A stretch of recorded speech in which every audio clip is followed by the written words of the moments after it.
Get ready, Ohio. FanDuel, America's #1 sportsbook, is coming to the Buckeye State. And to kick things off, you can get started with $100 in free bets as an early sign-up bonus. Plus, when you sign up today with promo code OhioSB, you'll be all set for when FanDuel goes live in Ohio. Then you can bet on all your favorite teams and all your favorite sports with $100 in free bets. Just download FanDuel's top-rated sportsbook app. It's safe, secure, and super easy to use. Ohio, this is your chance to get in on the action. Join today with promo code OhioSB. Make every moment more with FanDuel, official sportsbook partner of the NFL. 21 plus and present in Ohio. Bonus issued in non-withdrawable free bets that expire 7 days after FanDuel accepts its first real money sports wager in Ohio on 1/1/23. Unique user identity verification required. Offer ends on the go-live date. Restrictions apply. See terms at sportsbook.fanduel.com. Gambling problem? Call 1-800-GAMBLER. Geico presents Daily Affirmations. Repeat after me. We are filled with an abundance of joy. We are filled with an abundance of joy. Also an abundance of questions. Good thing Geico has 24/7 claim service to help answer questions and resolve claims quickly. Good thing Geico has 24/7 claim service. We are also filled with an abundance of biscuits. We are also filled with, I don't think it works this way. Oh, and jam. Don't forget jam. To manifest more Geico in your life, go to geico.com. This podcast is a member of the Voices of Wrestling Podcasting Network. Visit voicesofwrestling.com to hear the rest of our great podcasts, as well as show reviews, columns, opinions, and updates across the world of wrestling. TNA is the best wrestling in the whole world. Oh yeah, you can be king of these nuts. You know what I'm saying? It's not live, they'll edit it if they don't like it. Oh. TNA is my world. Welcome to Planet Jarrett. You will feel the power. Period. You get naked. This is BS. This sucks. I've lost my objectivity, and I don't give a damn. Welcome everybody to You've Got to Be Kidding Me, episode number 31. We are a TNA history podcast that covers TNA 1 month at a time. This episode we're talking about Turning Point 2004 in December of 2004. I'm Garrett Kidney, and I'm joined as always by Liam Jones. I fucking love a TNA. That's an enthusiastic opening right there. You're coming right in, high energy, a deep devotion to the subject matter. What more could I ask for? I said it, and then like a wave of heat went over my body, and I don't know what that means, but I don't think that's good. No, that's your body filling with warmth at the love and joy it has for TNA. It invigorates you to the degree that your body gets warm. It feels like a mild stroke, but I'm sure it's the warmth of TNA. It's the stroke that Jeff Jarrett delivers every single week on Impact that is just embedding itself within you. He sure does deliver it every single week. Our Bree-woo best friend, AEW superstar Jeff Jarrett. He had like the third best match on that show. Well, you do have the consistent AEW MVP that is Sting. It's Sting! But he wasn't on any of these shows.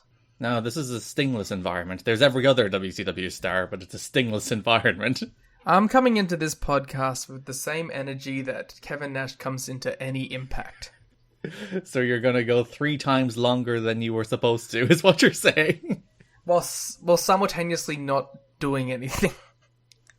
Oh dear, Big Kev. We even got a Lex Luger sighting this month, so...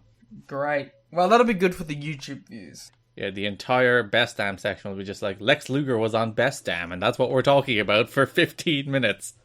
He just posed. He did just pose. So your back is out. That's the reason Liam's in a mild degree of discomfort. So as he sits here for 3 hours, or probably 4. I haven't sat in a chair in like a day and a half. And let me tell you, it doesn't feel great. So know that Liam is suffering for this art, which is the real reason you should go to patreon.com/kiddingme and support us. To pay my medical bills. Liam can get back surgery, ? Yeah, let's go. It's from Carrying the Podcast. No, I take it back. It's from us carrying the VOW podcasting network. Thank you. That means I can be on board with your arrogance, and it's not pitting us against each other. Yeah, see, that's why I changed it. Because I'm a team player. Listen, we're on the same network that has Days of Thunder, so it requires Don't get me carrying. started on Days of Thunder. We're really building up the beef for when we do the crossover episode for WWA. I like how one-sided it is. Uh-huh. Like, they just called you, like, a racist, and then it's been nothing but, like they threw a pebble and we responded with a machine gun. That's the way it works. You don't come at us. Yeah, well, yeah, we're that kind of podcast, you know, don't come at the kings. Do not miss. We will end you. By making up mildly disconcerting rumors. About your love of King Charles. Sorry, my mistake. Oh, wow. That's my king you're talking about, Garrett. That is your king. I made I think it was Mason Mount mistake during the World Cup when they were doing the anthems and he sang "God Save My Gracious Queen." Who was that guy? Do you want to talk about Cum Dog? Sure, your Who brought up the Australian World team. Cup. That's the only thing I remember. Your favorite wrestler, friend of Grado, which does tie it into TNA. Cum Dog. Australian World Cup team member, the Socceroos as we call them, Cum Dog. You did have your first win yesterday. You beat Tunisia. Which I've never heard of. You've never heard of Tunisia? No. And I asked everyone in my house if they had heard of Tunisia, and they were like, no. And then we came to the conclusion that they were making up countries so that Socceroos could get wins. This is an anti-Africa agenda from you right here. This was an enhancement match. So after they lost to France, a country you've heard of, they're like, Yes. let's invent a fake country in order for us to beat. Yep, 100%. An interesting theory. We should split from Tasmania and then make Tasmania its own country for that same reason. So you're going to play against Denmark in your final game, which is basically a playoff winner goes through. We're going to win. I'm telling it right now. Everyone who's listening to this podcast, go put money on Australia to win the whole thing. I like the way not just to beat Denmark, not just to qualify for the round of 16. It's like win the whole World Cup. It's coming home. It's coming home. It's coming. Football's coming home to us. Ah, you got the Brits in the end. Are we getting a World Cup? We have like a Women's World Cup coming up, right? You have the Women's World Cup coming up next year, which we have qualified for, by the way. Good promotion. You see, we win the other World Cup, and then we have the Women's World Cup here. Please don't read into the fact that I almost called it the real World Cup. Wow. Sexist Liam Jones coming in hot. I was like, no, that's not what I should call that at all. Cancelled. It was the AFLW women's, well, I guess that's implied with the W at the end, the AFLW Grand Final today, Garrett. Oh, who won? That would be Melbourne. Are they the best team? Yeah. Yes, Liam displaying his deep knowledge of women's sports. We won 19-15, Mm-hmm. which is a very low-scoring game, but I imagine it was a lot of technical play. That's how you say we. You're not from Melbourne.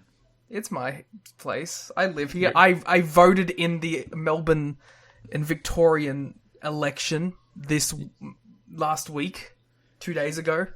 You were simply a fair weather fan jumping on board the successful sports teams. In my defense, there's no other team, and the Women's League was established in 2017. There hasn't been any time. There is no Mildura team. You should have launched it. Let me see what clubs there are. We got Adelaide, Brisbane, Carlton, Collingwood, Essendon, Fremantle, Geelong. Those are all just the men's teams. Get some exclusive women's teams. Ah, if only there was one from Mildura. Exactly. All the more reason you have to create this team, Liam. I guess technically I would just go Melbourne. I don't know what else is near here. I don't want to go Collingwood. I could never support them. Interesting. So what else has been going on in your life? I don't know. Since we last recorded, we have both played and finished Pokemon.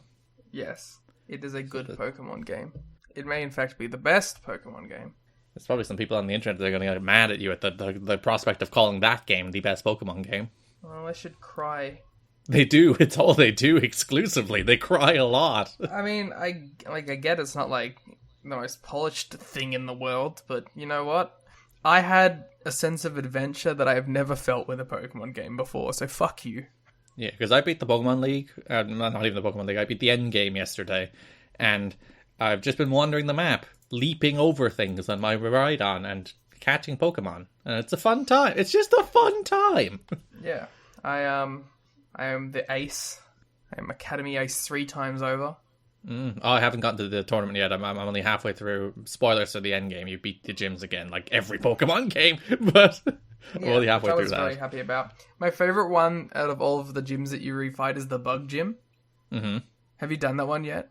I don't think so. Because at the end of it, she goes, you know, the champion made me promise to be, like, easy on people because my gym's, like, closest to the school. But fuck that. You've little fight. I want to be, like, real tough. So if anyone complains about it, not all pastries are sweet. And I was like, she is the coolest. I do like that they've actually made that canon, because it's always this thing, it's like, this gym trainer has level 4 Pokemon. It's like, no, they're meant to be. It's meant to be a difficulty curve. I'd probably give like the game like an 8.7 out of 10. Mm-hmm. Like, one of the big things that I think would have made it like a slam dunk into the 9s for me would have been if the gyms were scaled to how many badges you had. Because I appreciate that you can do them in any order, but I would have liked them. I just keep them within the level. Make the highest level the gyms can be the top level of the Pokemon you can train without them stopping obeying you. Seems like the easiest way. It's like, oh, the next gym you can train Pokemon up to 20. Then you go in there. Whichever gym you pick has a team of level 20s. And the way they do the story triggers, I'd imagine that's not that hard to do, because like the story triggers are based on like you go to gym 1, you get story trigger 1, you go to gym 2, you get story trigger 2, as opposed to you get a story trigger devoted to each city. Yeah, exactly. So, like there's nothing like specified, so you could make it based all on the number of gyms that you have. Yeah, my little quibble with the game is I think the cities are just kind of barren. Yeah, well, that's been the problem ever since they swapped to like this big 3D open world stuff, though. They all feel like encampments more than they do actual cities. But even like in all of the other games, you could at least go in most of the buildings, so it felt like at least a real place with people in it. Whereas this one, it's just like there's a gym and there's some shops, and really that's it. I don't think I talk to like anyone outside of main characters in this game. No, because nobody gives you anything anymore either. That's the thing. So all the items are on the floor or for beating battles. This game made me appreciate Sword and Shield, because without Sword and Shield, I don't see how you could have jumped from what Pokemon games were to what this is. And Legends Arceus as well. Yeah, for sure. But like, I feel like I'm just talking about mainline games. I think you needed, and because Sword and Shield gets so much hate. Those are good games. They're just good games. All these, like, there's very few bad Pokemon games. The ones I enjoy least are X and Y, and even then they're fine. Yeah, I hated X and Y when I played them. I've gone back since then. I'm like, these aren't as bad as I was treating them to be. Because they're like standard RPGs. Like the basics of the Pokemon formula, you really can't go wrong with. Well, X and Y also got a lot of hate because it was the game where they made a lot of changes to be like a regular RPG, but people misconstrued that as them making it easier. It's just like, oh, they tell you on the screen which move is super effective. It's like, how dare they not need me to have that knowledge? And they did the actual like every other RPG thing of making everyone in your party get XP.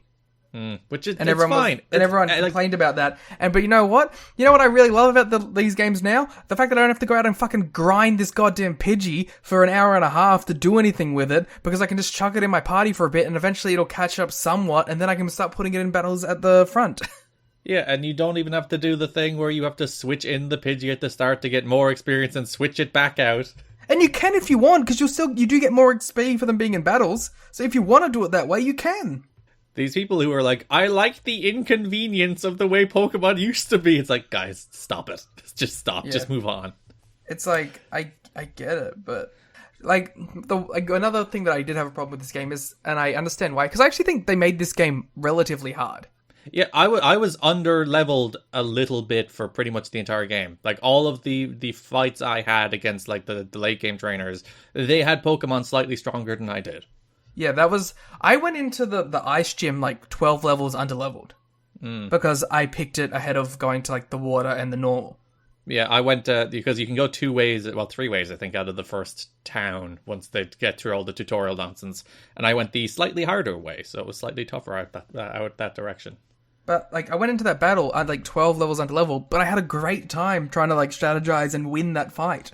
because I was so underleveled. When I did feel like I was way too underleveled to like actually do anything, I went out and did some of the goddamn like raids and just got a few like medium XPs, and then I leveled up my stuff to make it consistent, and I was fine. Or you could do some of the bases, or you could do some of the legendary I had done all the Pokemon bases. nonsense. I had done all the bases at that point except for the fighting one. And so I was like, and that area was, I like scummed my way into that area before I did the final Titan. I like flew in from the sides and got in there because I wanted to catch Bishop. Which I appreciate. And yeah, I saw people giving out about the fact that you can like climb things and Skyrim your way up mountains. Like, no, the game wants to give you that freedom. Yeah. They'll make it easier for you if you do the Titans, but... Yeah, even if it leads to like weird jank, it's like, it's cool that the game tries to give you that freedom. It's not bad. Yeah, I had a great time trying to find... I literally went into the map, looked at areas that I thought I might be able to get my way through. Spent like an hour before bed doing it, caught my Bishop just before bed. I was perfectly content with that. And then, after I beat that Ice Gym, because that was what I did in between, I was like level up high enough to do the final Titan Pokemon. Yeah, it's a good game. Because that last Titan Pokemon washed me over and over again. Which one was the last one you did? That was the water one that I forget the name. Oh yeah, the weird dragon-y thing, fake dragon. Yeah, the fake dragon one. Yeah, that one crushed me because I went in there at like maybe level 40, and that thing is clearly meant for like when you've done at least like 6 or 7 gyms. I evolved a Dragonite, but then it didn't obey me. So it's like, well, that's the thing. I caught my Bishop. Oh, this is the hypest moment I had in the entire game. I caught my Bishop. It was at level 56 when I caught it. And I was on like the 7th gym or whatever. I was doing my 8th gym, so like after that I would have had it. It would have started obeying me. I got down to my that was the Ghost Gym. I was down to like my last Pokemon. It was just Bishop, and it was just their ace Pokemon at that point. Everything else had been evened out. I went and put out Bishop. I was like, I really need you to obey me right now. It obeyed me after like not obeying me the first time and going down to like a quarter health. I click Night Slash. It finally obeys me, takes it out. I was like, and then in the cinematic moment, right then, I get the badge, so it will start obeying me. That's nice. Your Bishop is like, listen, he's gonna get it anyway. I should give it to him. Exactly. And then me and Bishop, we went out there and we killed 3 other Bishops, and he evolved, and I was very happy. Oh yeah, I saw that evolve form because the final Pokemon, the champion uses it, and I fucked it up with a close combat. So it's like, oh, what the hell is this? Oh, it's dead. Yeah. I saw that one in one of the leaks, and I was like, I need that. See, I avoided all the leaks, so I had the wonderful moments of like, what the fuck is that? That was me. I had a few of those. Like, one Pokemon I really ended up enjoying a lot was Fido. Was that the evolution, or was that the... Fido is the first form. The second one. Once that thing evolved, I was like, oh, this Pokemon's great. Yeah. I love that you could change the natures of all the Pokemon now, like through different mints and stuff you find on the ground. And there's some world-class Pokemon names in this game, like Flamigo, because the game's based in Spain, and it's a flamingo, so it's Flamigo, which is it's flamingo just a and amigo flamingo. It's not a Pokemon at all. It's just an animal. And also, Mousehold is like one of the best Pokemon, and the best Pokemon name of all time. Mousehold is just a sensational pun. The English translating team had a wonderful time. I always wonder, with a Pokemon that's called Mousehold, which is the premise, it's 4 different mice. It's a family of mice. I was like, did the name come first or the Pokemon? That's an interesting one. Well, because what was the Japanese name first? You know what I mean?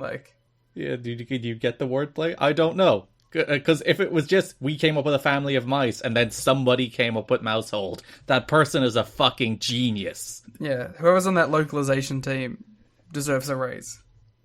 We could do more on Pokemon, and we probably will, but I guess we should get the TNA! Yay. Before we do, patreon.com/kiddingme is where you can go to get our extra content, including our Raintaker series, where we cover 2012 New Japan, including our Global Force Wrestling series, all of that sitting there, including all of our Monday Night Wars series sitting there, including our Ring Cat King series, all of which is sitting there, and our Wrestling Society X series, which is in progress. All of that at patreon.com/kiddingme, including watch-alongs. We have watch-alongs now of Victory Road and of Turning Point sitting there waiting for you. And we'll have more and more content coming down the road. We're coming toward the end of the year. We'll do the draft and the end-of-year awards after we do the the Final Resolution episode, because I guess we do have a few more episodes of TV this year to cover. So it'll be after the next episode that we'll do the usual draft and end of year awards.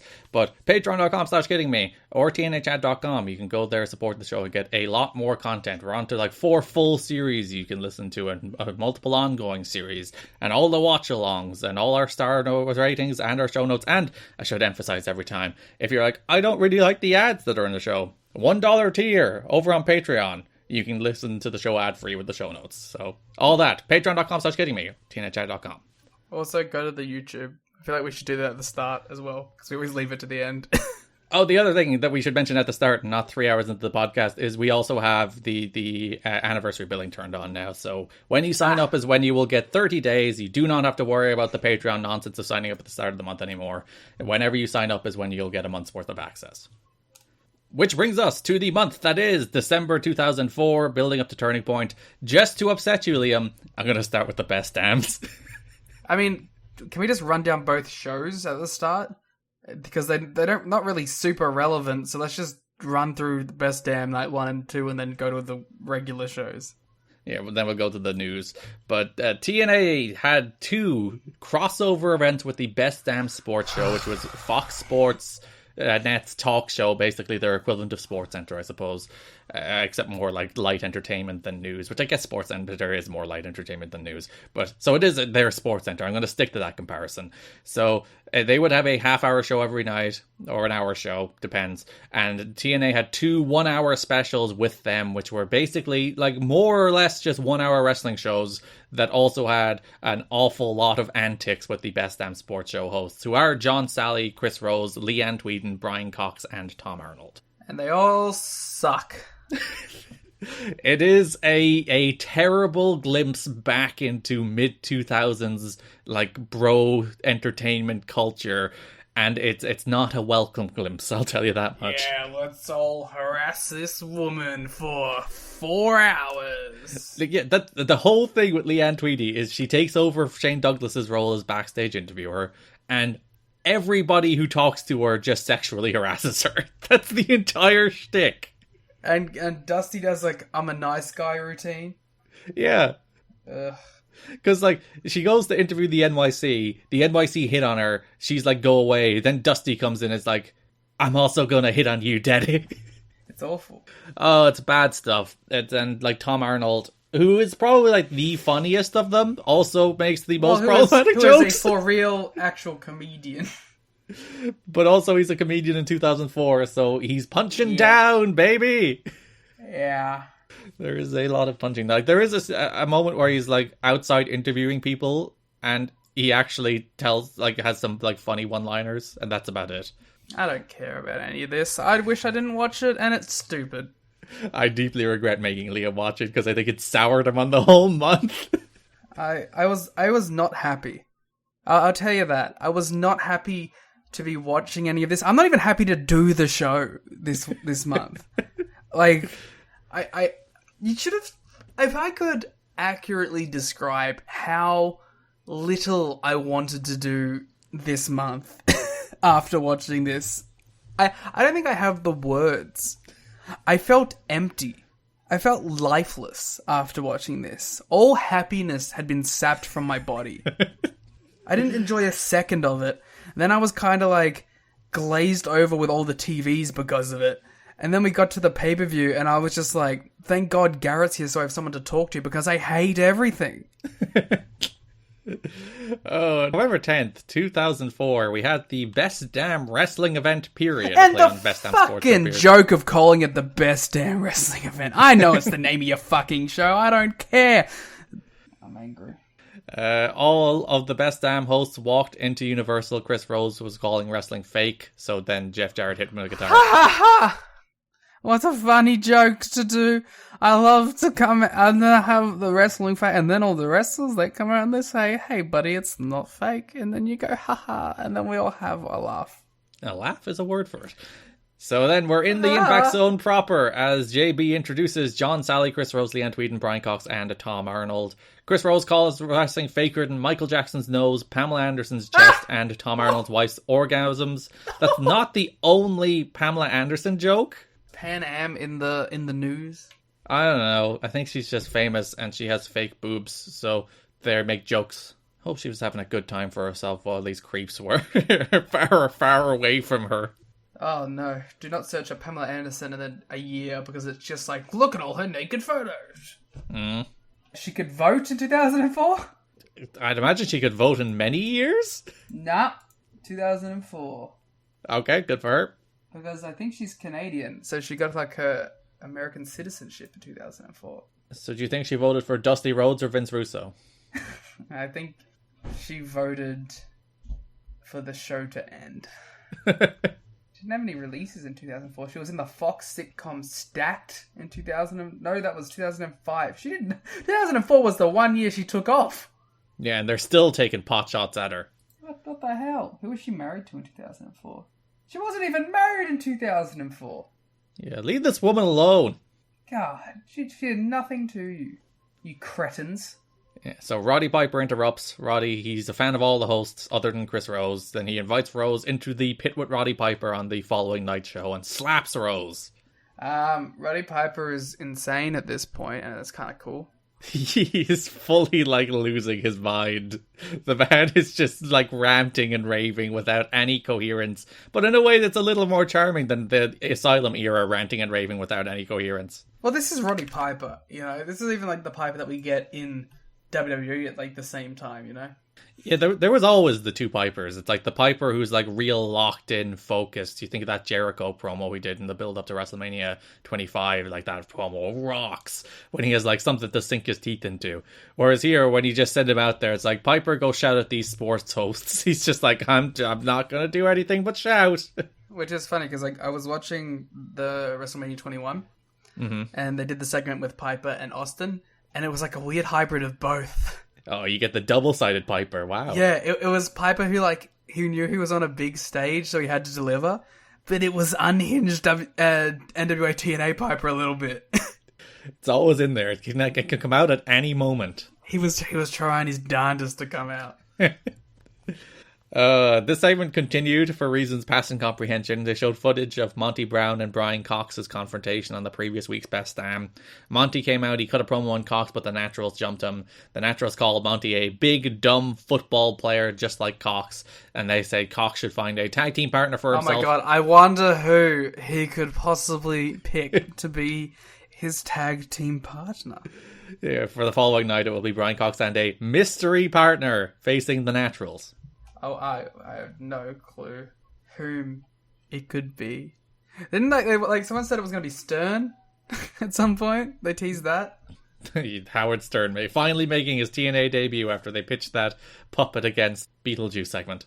Well, that would have made sense with the return of puppets, so. So they went to break, they came back, and they're still in the ring. They pitch to a Victory Road recap, then they come back and they do sick burns in the things you wouldn't say to TNA wrestlers. Kid Cash, Dallas, and Team Canada were the subjects of their jokes. They came out. Trail K and AMW made the save. Let's do our own things you wouldn't say segment, but we'll do it about Days of Thunder. Things you wouldn't say to Dave Ryan. Things you wouldn't say to Dave Ryan. Hey, Dave Ryan, I hate the Queen just like you. I get it, you wouldn't say it because he loves her, you see. This is a good one. Well done.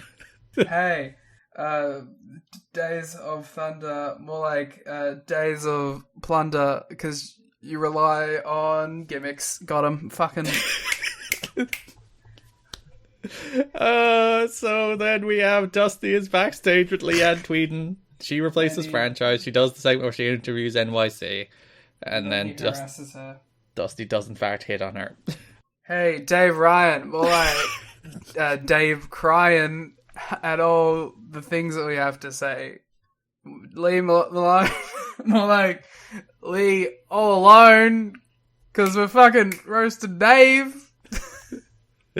You think we're going to get a brief oasis in this desert of nonsense when AJ Styles and Alex Shelley come to the ring?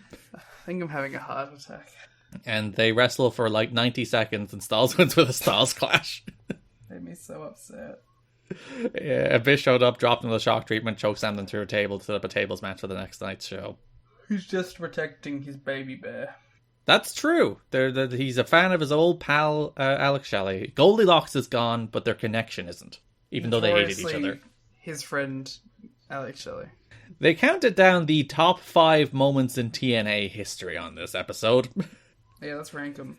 And the moments they chose were quite interesting. So there was Brian Urlacher killing Johnny Fairplay. Sure. They're all fucking stupid celebrity bullshit. That was going to be my point. There's no like XXX AMW. There's no Raven debuts. No one watching that show knows who they are. But that's the point, isn't it? Like to introduce they're doing those guys. Hey, look at all these cool celebrities we have on our shows. You should watch us. We're so major league. But shouldn't there be a little bit of both? I guess there is a little bit of both, because like AMW do wrestle, Style does wrestle, Killings does wrestle. They do introduce the wrestlers in the wrestling matches, and then they're like, hey, what about that time Jarrett attacked Hogan? They're like, hey, it's a fucking country fella who sang about 9/11. Yeah, number 3 was the Titans, number 2 was Chris Rock, and number 1 was I remember the Keith. Titans. I'm on fire. I'm on fire today.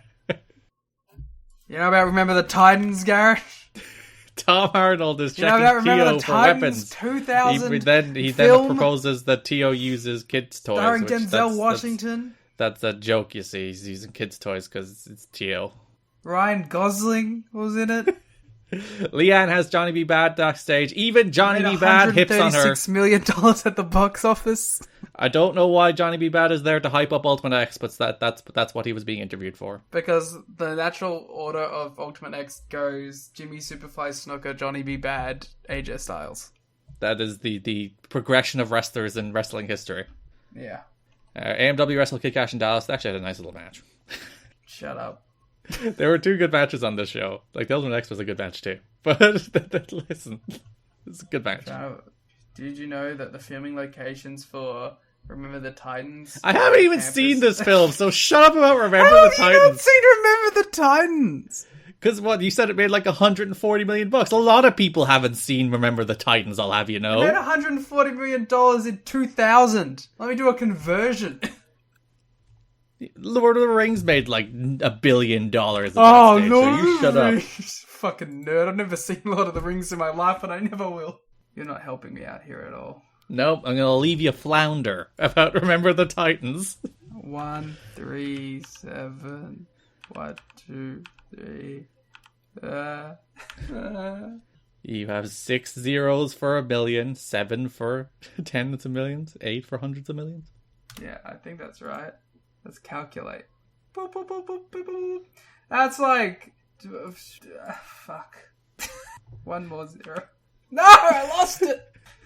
Harris pinned Kid Cash with a spear. What have I done to deserve this fate? After Brian Cox helped AMW, which moves us on to a trio. $237 million, Garrett. That's not even as much money as Black Adam made, and Black Adam was a $30 flop. million budget. Again, we're not talking about profitability. We're talking about people actually seeing this movie. It won many an award. How many awards did Black Adam win? We're not in award seasons yet, so exactly. Who can possibly Shut know? Up. It has an average score of 6.3 out of 10. Tree Life Crew had a game of horse with John Sally. Yeah, whatever. Tell me all about this game of horse they had, Liam. I think Shark Boy was there. He was. That's cool. Like, you would think doing a game of basketball with Shark Boy and D-Ray and Tree Life Crew, there's at least some jokes there. They somehow didn't tell any. The joke should have been that Shark Boy was the best basketball player on the court. Yeah, because they did the big build-up that, like, Shark Boy was there to take the final shot. And the joke should have been, you're right, that Shark Boy is there, everyone's like, it's Shark Boy, he's gonna miss, and then Shark Boy hits, like, a half-court shot, and now he's the biggest basketball player in the history of existence. Yeah. He has, like, Jordans, but they're Sharkins. That don't make any sense.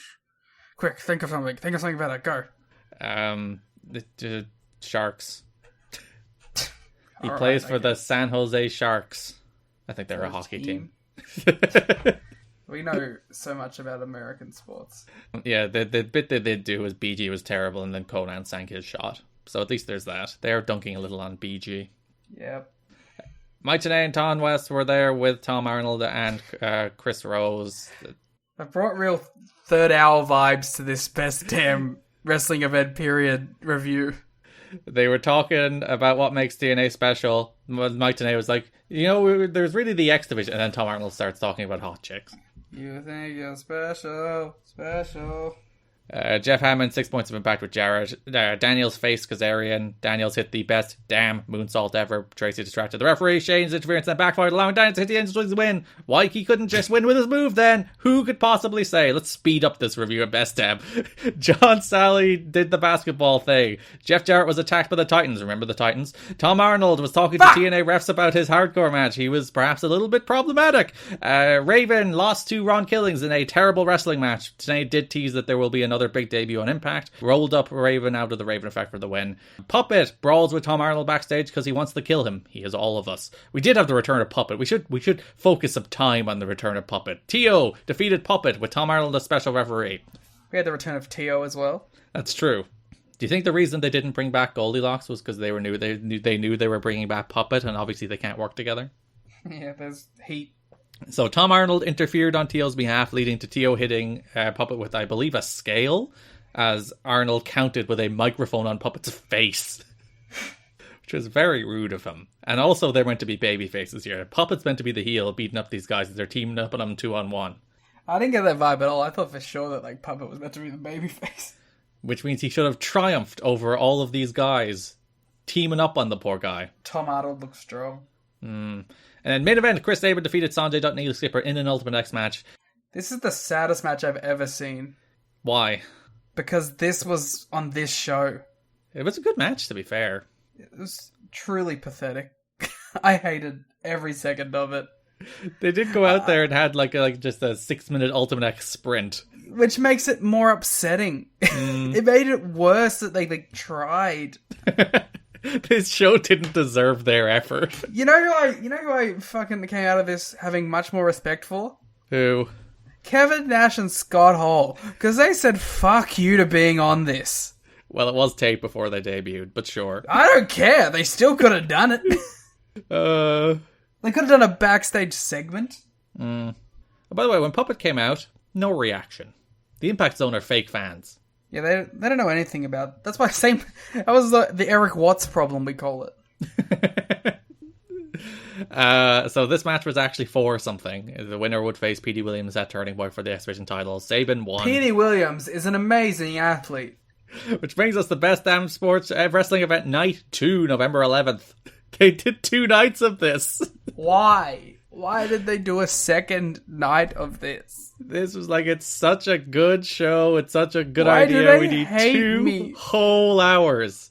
So Tom Arnold roasted Puppet, roasted in exclamation points. Roddy Piper came out here with live bagpipes. He's hosting Chris Rhodes on the In the Pit with Roddy Piper. Rhodes was wearing the Terry Taylor / Bobby Roode / Scott D'Amore robe. We had the TNA return of Johnny Fairplay. And I like how they both shit on him. And it makes it even funnier because Johnny Fairplay was Roddy Piper's whipping boy. Yeah, remember they were talking about doing an angle with Piper and Fairplay that was going to be Piper's big feud and Fairplay's big feud, and instead this is all they ever do. He comes out in this Best Damn segment. I also like that apparently this is meant to be the big Rose face turn. But he's still a giant piece of shit. He got no comeuppance. Yeah, so Fairplay comes out. He calls himself the biggest star in the history of reality. Do you get it, Liam? Yeah, it's reality television. He's very funny. Then Piper sprayed him with a fire extinguisher, and then Rose gave him a body slam. Not a very good body slam either. Brian Cox, a much better wrestler than Chris Rose. Yeah, but Chris Rose has to get him up, but also he's working with Johnny Fairplay. Do you think well, listen, I've seen Johnny Fairplay take the sickest powerbomb of all time from AJ Styles, so... Yeah, but that's AJ Styles doing it. I have faith. Brian Urlacher, non-wrestler, hit a damn good press slam on Johnny Fairplay. I have faith. Again, you're talking about people who actually have muscle on their frame. I have faith in Johnny Fairplay's ability to take bumps. So this is all on Chris Rose. But anyway, yeah, this sucked, and Chris Rose is annoying as shit. But one thing I'll give Chris Rose credit is somehow out of all of them, he was by far the best host. Oh, what do you have against the rest of them? They all sucked. They're all fucking annoying. They're all terrible hosts. They're not funny. I hate all of them. Chris Rhodes is the only one who looks like he's ever actually been on a camera before. To be fair, his job is literally just host. Yeah. And he's the one who actually looks like he should be on camera. It's a shame he's doing a terrible gimmick. Because all the rest are former sports stars who are now hosts, or Tom Arnold in his case, a comedian who's now a host. Tom Arnold. Listen, Leanne Tweedy's a perfectly fine host too. She was fine. She didn't do anything. They got her out of there pretty quickly compared to everyone else. Yeah, so after the Power Slam, Piper sprayed Rose with a fire extinguisher, which, as we mentioned last month, he went to business for himself, and they very quickly cut away here when he started spraying with the fire extinguisher. Mm-hmm. Leanne has Team Canada. Damore's upset about her attire as a journalist. It's like Americans these days. He's going after John Sally. We had 3 live crew against Team Canada, and they captured the flag match. BG got the flag, they won. We ran down the top 5 finishers in TNA history. 5 Canadian Destroyer, 4 Styles Clash. I think I forgot to write down what 3 was, but I'm just going to guess it was the Pounce. 2 was the Swanton, and of course the best finisher in TNA history is the Stroke. I don't even disagree. On that list of all those other moves I named, you would put the Stroke as number 1. Yeah. I guess it's probably beaten the most people. Yeah, exactly. The most winningest. That's what they counted here. Tom Arnold interviewed a bunch of people, a bunch of fans, made some jokes, mostly at Hulk Hogan's expense. Brian Cox was backstage teasing who his mystery partner would be. You had AJ and Abyss in a tables match. AJ would have won with a sunset flip powerbomb through a table. Cool. Leanne had Tom. He said many things, many of which I cannot repeat on this show for fear of being cancelled. Leanne talked to Puppet. She's not pleased that she stooped to interview him. Puppet's like, don't do that. Which is, like, fair, by the way. Yeah, he's like, don't patronize me, bitch. Yeah. He goes to threaten Leanne, but franchise came back. He then had the Tom Arnold versus Puppet match. Puppet's here. Puppet's back. Here. So the T.O. came out, hit a swanton, then T.O. pinned Puppet, even though he's not in the match. Listen, what do you want? I want consistency and I want rules.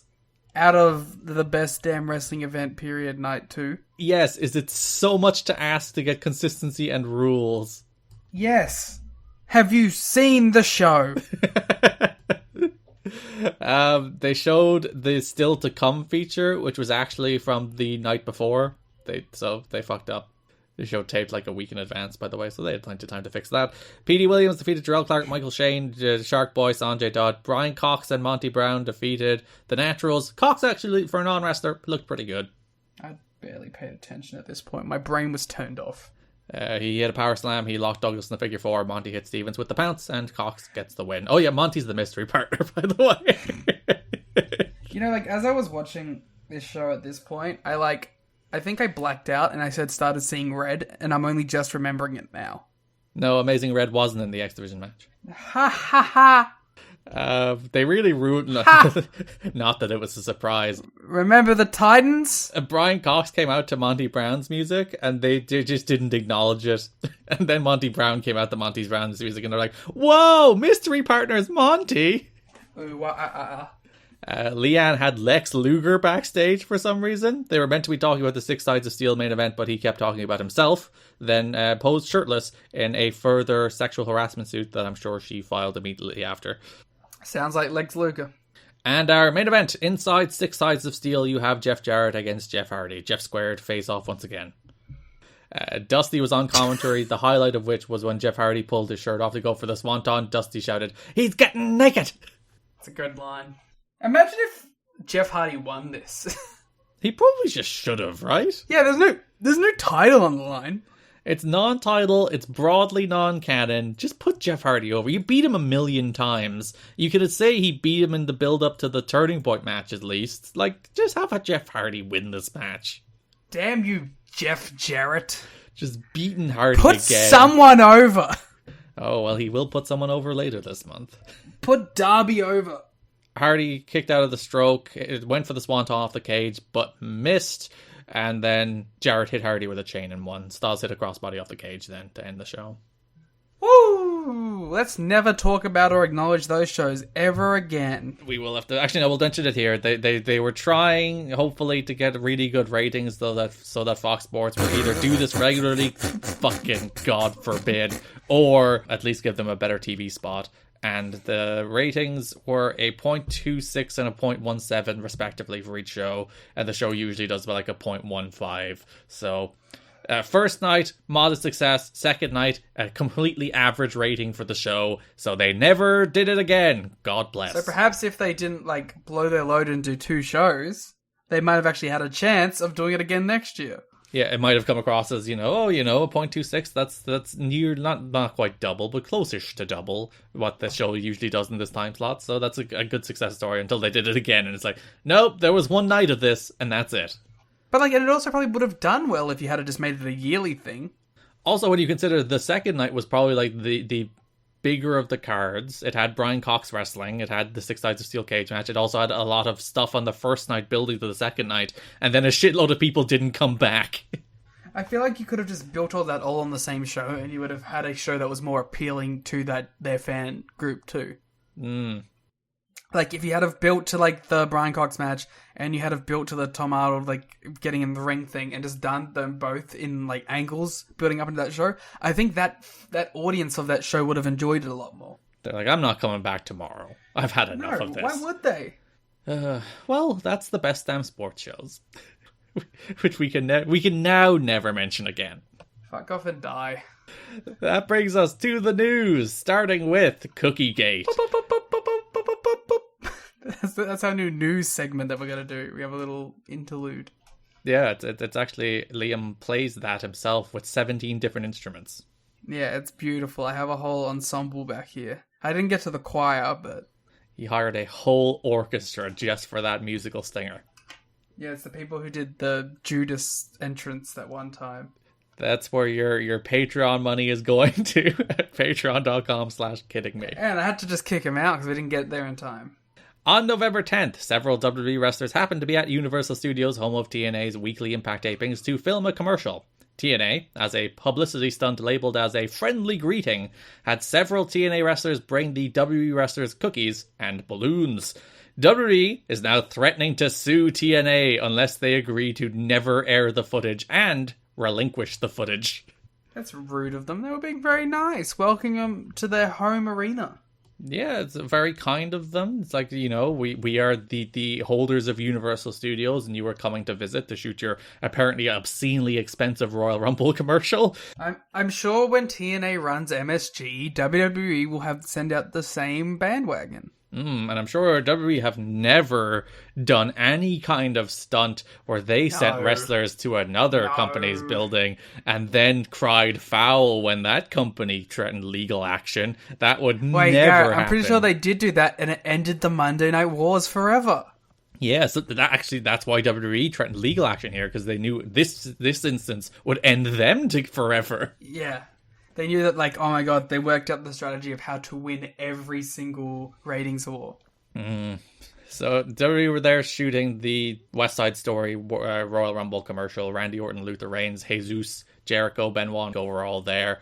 They made a whole publicity stunt about it. WWE filed a formal letter of complaint with Universal Studios. A senior WWE official sent a production assistant to TNA Soundstage 21 and delivered a verbal warning that if any WWE wrestlers were filmed by TNA, we will sue your fucking ass. That Royal Rumble commercial is so good. Yeah, clearly TNA inspired them. They saw Abyss with his balloons, and they saw Tracy with her cookies, and they're like, we gotta do the best commercial we've ever done in our lives. They should do something more like that. They have all the money in the world. Just make, like, a full Marvel movie. Because apparently, like, Dave estimates that commercial cost like $400,000 to $500,000, which is insane when you think about it, but also you're a $1 billion company, just do it for fun. Yeah, especially now. Who do you think signed off on that one? Who had that idea? Do you think Vince just watched West Side Story and was like, wait a minute? He's finally caught up to West Side Story in his watching of media. He's like 20, 30 years behind at all times. Because, like, 2005 was, like, their, like, movie parody year. Because they did, like, all the Mania ones, too. The WrestleMania's going Hollywood stuff. Yeah, so, like, end of 2004, did Vince finally discover movies? Apparently. He's like, this newfangled technology they're showing. They have the trains coming toward the screen. No, he's like, they're not in black and white and they don't have sound anymore. Oh, they're even in color. You can actually hear them. I don't know why Vince, in our impressions, is talking like a 1920s radio man. TNA released a press release saying, in response to media reports about a misunderstanding that occurred at Universal Studios in Orlando, Florida this past Wednesday, TNA Entertainment issued an apology to Vince McMahon and WWE for what was apparently mistakenly perceived as a hostile act. In the press release, Shane Douglas stated, "I was disheartened.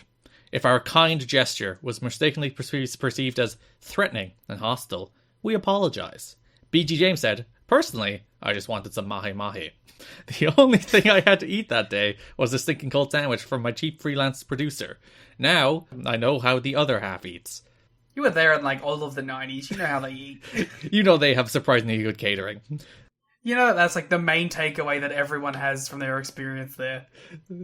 The press release said the silent abyss was seen with a tear in his eye, still clutching the very same balloons that no one from WWE wanted.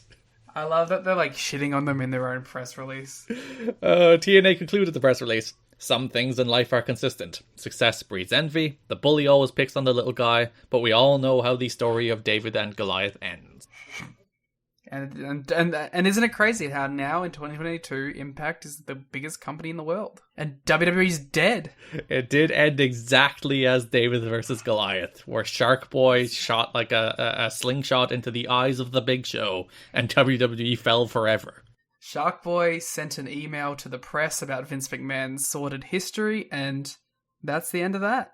Yeah, so when they got there, like David Sahadi was the person who found out they were there, apparently, because obviously he has, I assume, connections still in the WWE production department at this stage, so he found out they were there, brought down some wrestlers to film this. When WWE threatened legal action, like they called up Bob Carter, apparently, and he's like, "Nah, film, and I'll back you no matter what."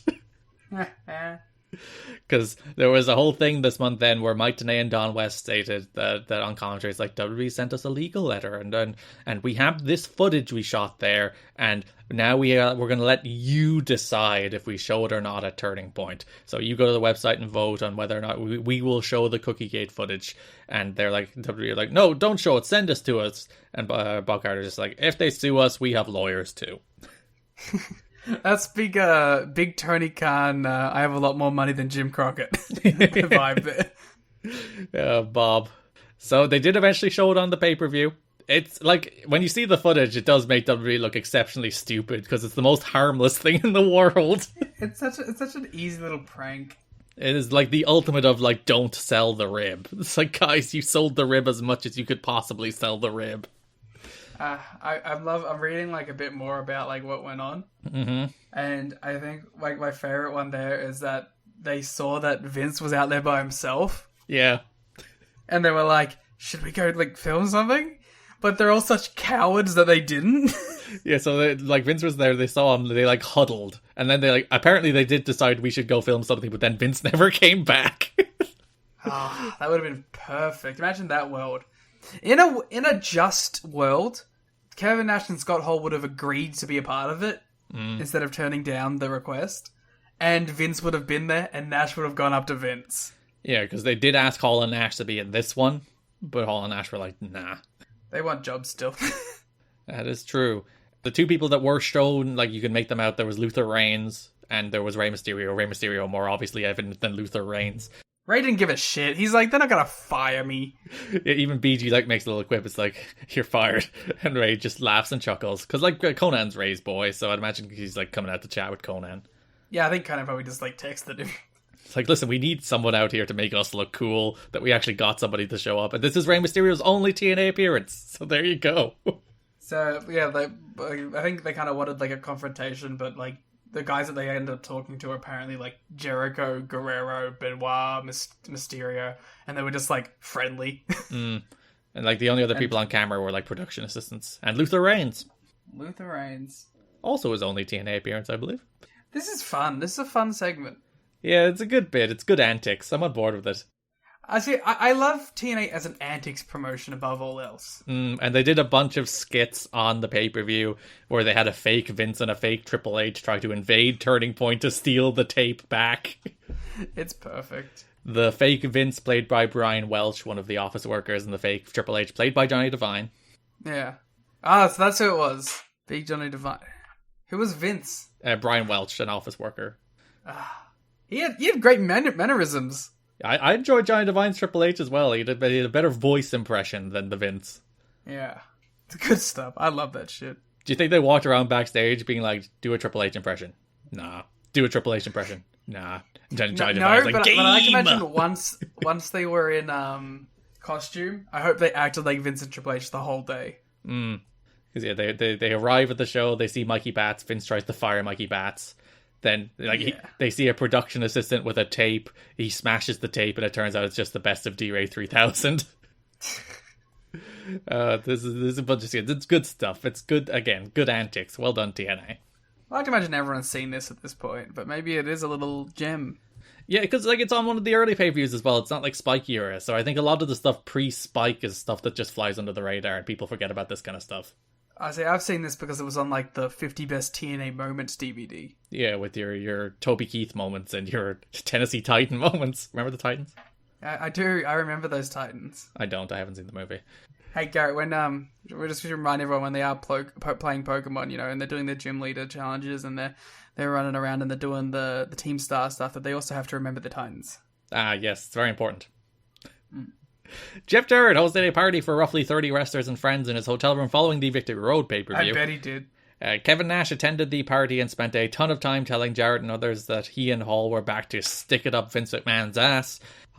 Nash also said that while he, Hall, and Jarrett would make a lot of money, there would also be plenty left over for other wrestlers. I love Kevin Nash so much. A number of wrestlers who were originally hoping that Hall and Nash would spearhead a power struggle with Jarrett are now bickering because Hall and Nash are featured so prominently with Jarrett.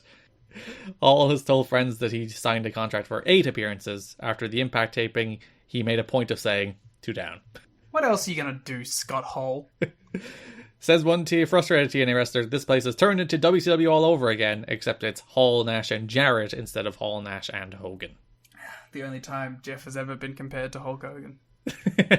On the topic of the Hulkster, the word on Hulk Hogan is that he doesn't trust Jeff, but is tight with Jerry, who is a long-time good friend of Jimmy Hart, Hogan's closest ally in the business. There was no sign of Hogan at the following week's tapings after Victory Road, nor any mentions of him. And apparently Hogan is leaning against working for TNA, according to a source with knowledge of the situation. If he decides to join the company, it would be likely as a commissioner type rather than as a wrestler. This would be one way for Hogan to feel out the company before agreeing to actually wrestle for them. However, he has told people that he considers TNA to be worse off than WCW was during its dying days. Well, that's obvious. WCW was still on TNT and TBS in its dying days. WCW was still on major networks and was doing a lot of numbers. Whereas TNA is on FSN with like 150,000 people watching every week.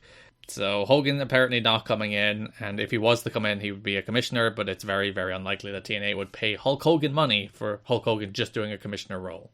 Yeah, that would never happen. Never, ever, ever. So our big power struggle comes to a head this month. In reaction to continued rumors of dissension between Jerry and Jeff Jarrett, Dixie Carter had a long talk with them at Tuesday's TV taping. This was in the middle of the month. It is not unusual to see Jeff or Jerry meet with Dixie, but it is unusual for all three to meet together at once. The discussion lasted well over an hour. Carter also had a long talk with other office workers, perhaps in part trying to find out the source of some of the rumors about political infighting in TNA. Dixie, who by the way is 8 months pregnant at this stage, is like wandering around backstage being like, who is leaking all of this shit? Like, imagine being Dixie and having to be a part of this like family feud. So ridiculous. Again, 8 months pregnant and you're stuck between petty wrestling bullshit. It's kind of a miracle that she stuck around so long. That was Russo's point. It's like, once she has the kid, she's out of this. She can't possibly give a fuck about this nonsense when she has an actual thing to care about. Yeah, well, joke's on him. There were no major changes at that taping. Dutch Mantel and Jeremy Borsche were handling most of the bookings, with Jarrett in the Stephanie McMahon role of overseeing and supervising the whole operation, with Terry Taylor in the truck and Dusty just being a talent. Jeff Jarrett had confronted Jerry last Tuesday about word he was getting about Jerry trying to oust him from power. So this next line, this quote, Jerry Jarrett, fuck you. You piece of garbage. You can make an argument before we read what the next line is. You can make an argument that Jerry is intervening for the long-term sake of the company. Oh, I'm doing a big old jack-off side right now. Because the company is burning money at a historic rate and the characters aren't happy. However, the next line, Jerry sees this as a great time to steal power as Jeff is tending to his wife whose cancer has come back. That is your daughter-in-law, you fucking rat. Bad. Bad. Also, if the company goes under, who gives a fuck? Surely family should be more important. It's your fucking daughter-in-law, you dog. Especially when you think about, it's not even their money anymore. If it was their money, it would still be a real problem. Sure, it's like the family business failing. Yeah, they still own a percentage of the company, so I guess they do have a financial stake. But it's the characters' money now. So, like, who gives a fuck? Also, Jerry, you got your fucking, like, real estate or whatever the hell business, your car, whatever the fuck it was. He works in real estate. You're fine. The feeling is that Jerry doesn't believe in the office staff that Jeff has assembled, and that's been one of the big talking points.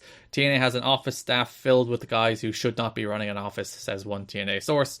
For months, Jerry Jarrett has been dropping details into conversations with people about the changes he'd make if he gained power, so the rumors last week of him making a power play came as no surprise to many within TNA. So we do have the big change, middle of the month, that is starting from November 19th. Dusty Rhodes does replace Jeff Jarrett as head booker of TNA. I like how this comes off. Dusty has no booking power, he's just the talent. He's just hanging around, chilling out. Oh no, Dusty's head booker. It's amazing. This is the great thing about TNA at this point is it's truly a combatant of two people who don't lose. Mm-hmm. You're seeing it's Jeff Jarrett and it's Dusty Rhodes, and they're both fighting for the title of King of Not Losing in this business. And it turns out for now, Dusty Rhodes is winning. I will say, I didn't remember the exact date Dusty took over. I knew it was sometime this month. But I was watching the Impact that has Scott Hall and AJ Styles in the main event. It's like, Dusty's taken over. Yeah. I was thinking it was actually the week before that he took over. But you can tell. It feels like a real wrestling show. Yeah, you can see it's like stuff suddenly starts happening on Impact, a show where famously nothing happens. And it's like, oh, you get Styles and Hall in the main event, and the next week you get Jarrett and Monty in the main event, and then it's all of a sudden, oh yeah, we have a new booker now, for sure. We have allegedly entered the good era? Mm-hmm. Wow. Let's see how that goes. Dusty told the wrestlers that he has a different vision for TNA's booking than Jeff Jarrett, and he would begin to implement changes over the next few tapings, though he didn't get specific about what the changes would be. In a thing that ruffled a lot of wrestlers the wrong way, he did tell the wrestlers that they need to show respect for Scott Hall and Kevin Nash because of what they have done in their careers and for the rub they are giving the company.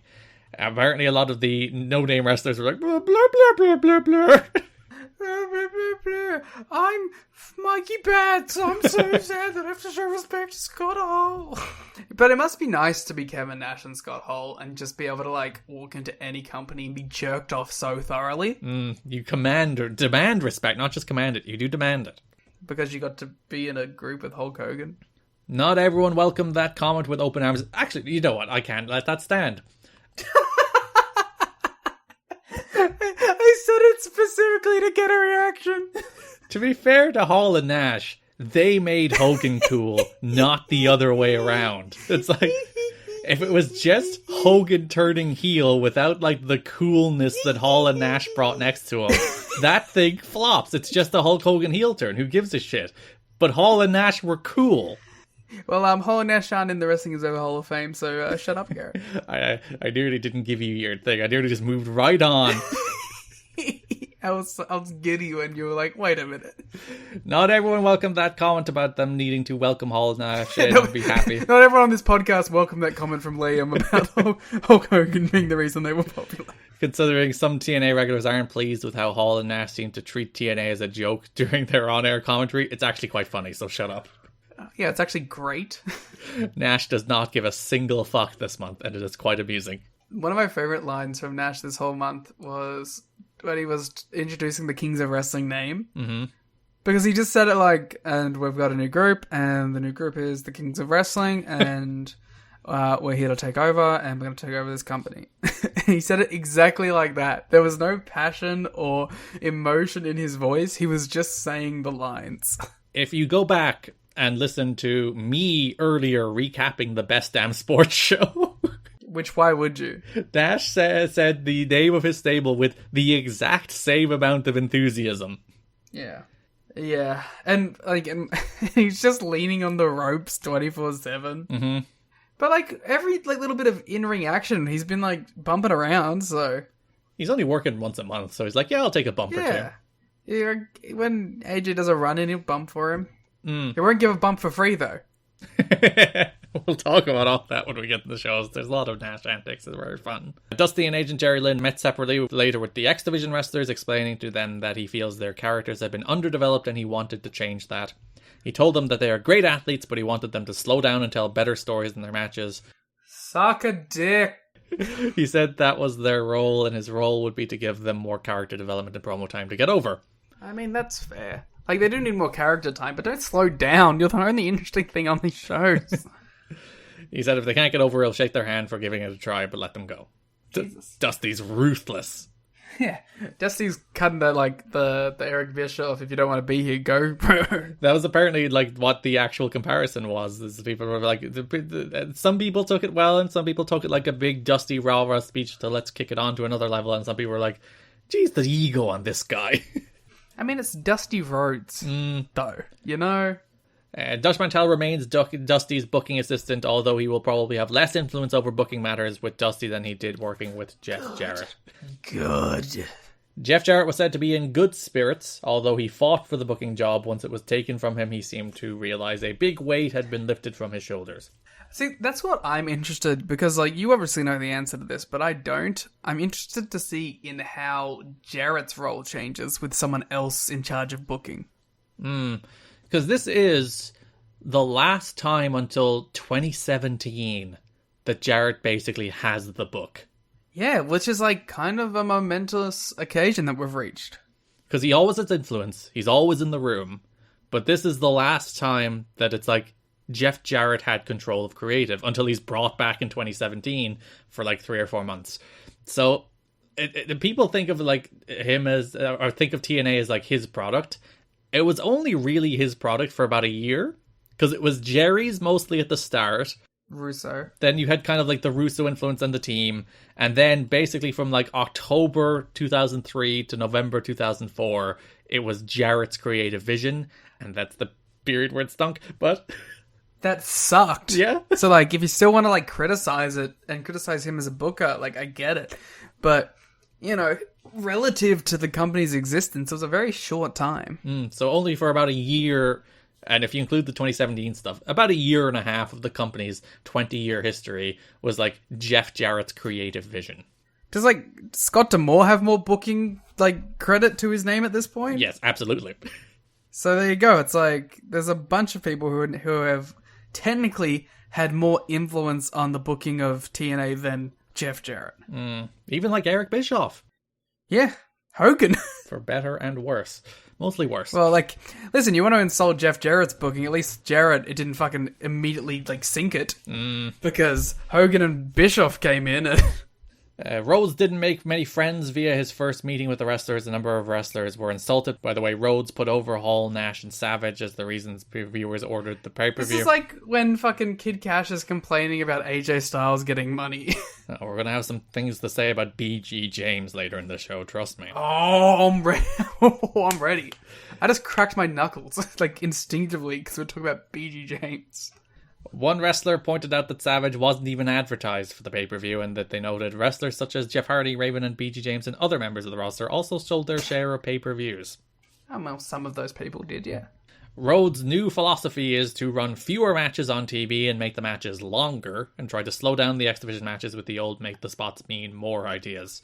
I don't agree with the X Division stuff, but I do agree with less matches on these shows. Some of them, on this 1 hour Impact, have 6 matches. Yeah, let things breathe a little bit. There's a bunch of matches that just end up going 90 seconds. It's the Dynamite problem. Just let things breathe a bit. Give space, because it inherently will make things feel more important. He also emphasized letting guys have more interview time, and that the guys who can't pick up the slack on their interviews will eventually be replaced by those who can. Yeah, well, Dusty's definitely a Dusty booked promotion is definitely going to have emphasis on the promos.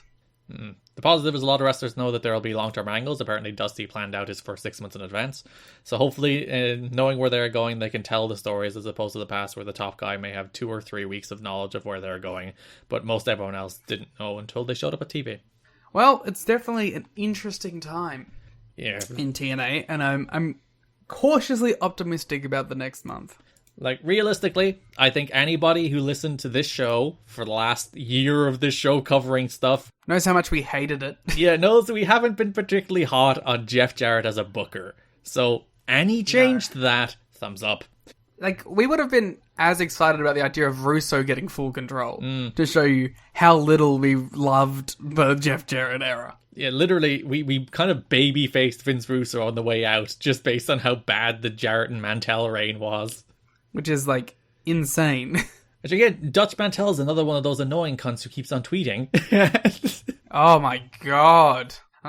Did you see that he either learned how to rip off someone's video or he paid someone to make an AEW botching, like, highlight reel? And I don't know which version is sadder. Like, we watched this year of television that you didn't have the book, you were booking assistant to Jarrett, but it fucking stunk. So you go away. Yeah. I just want to, like, add Dutch Mantell and say 2014 and they sucked. Dutch Mantell's tweeting about Teddy Hart. Have you watched that documentary? Not yet. I probably will.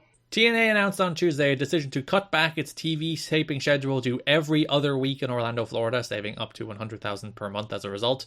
This is one of those things where it's like Jerry gets control and cuts back from a TV taping a week to the TV taping every 2 weeks, and it's like, you were really going down there to Orlando to tape an hour of TV every week? What is wrong with you? Yeah. I don't know. That seems a lot. Because I think at one stage they tape the entire pay-per-view cycle in 2 days, which is like, yes, do that. Yeah. What are you doing? Going down there, flying everybody, because they'll still be paying people for working twice. So if they like wrestle 2 matches on the show, they'll get paid for 2 matches. That's good. What they are saving is like flying everybody down and setting up production every single week. That cuts. If you do that every 2 weeks instead of every week, you save lots of money. That's good. I mean, anything that's saving money at this point is probably for the best. Garrett, I have a couple more Dutch Mantell tweets. Oh, God. At Dirty D Mantell, November 21st. Before I get a bunch of woke snowflakes pissed off at me, I just want to say good morning, all you Elon Musk fans. What? What? Okay, seems like @Twitter has severe problems right now. Elon is trying to right the ship, so to speak. The question is, can Elon pull them through? Can he do it, or are you ready to unhitch yourself? What? Huh? What? Of course, addicted to botches, AEW has the best. It's just the best. Say what you want about Vince. Mm-hmm. But say this too, he was a heat magnet.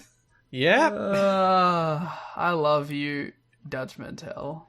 The plan is to tape 2 editions of Impact at each taping and shift Explosion from containing first run material to being more of a best of show. I think they stick to this is where the have one match and show highlights of Impact Explosion format comes in. Wrestlers have been told that they will get paid the same for working 1 double taping as they did for working 2 single tapings. The move is considered to be the first of what could be a series of cost-cutting measures implemented by Jerry Jarrett now that he has regained power within the company. I like that people are like, this is the end. Well, it kind of is. Like, the reason, like, Jerry could pull this power play is that the characters are getting cold feet at this stage. That, like, they're getting angsty about the amount of money they're pouring into this company without any potential return, like, inside. Does this investment ever make money for them? Well, no. Like, there's a period where TNA is profitable on Spike before they start blowing it all on Hulk Hogan-related nonsense. There's, like, a very slim period in, like, 2009 where the company is profitable.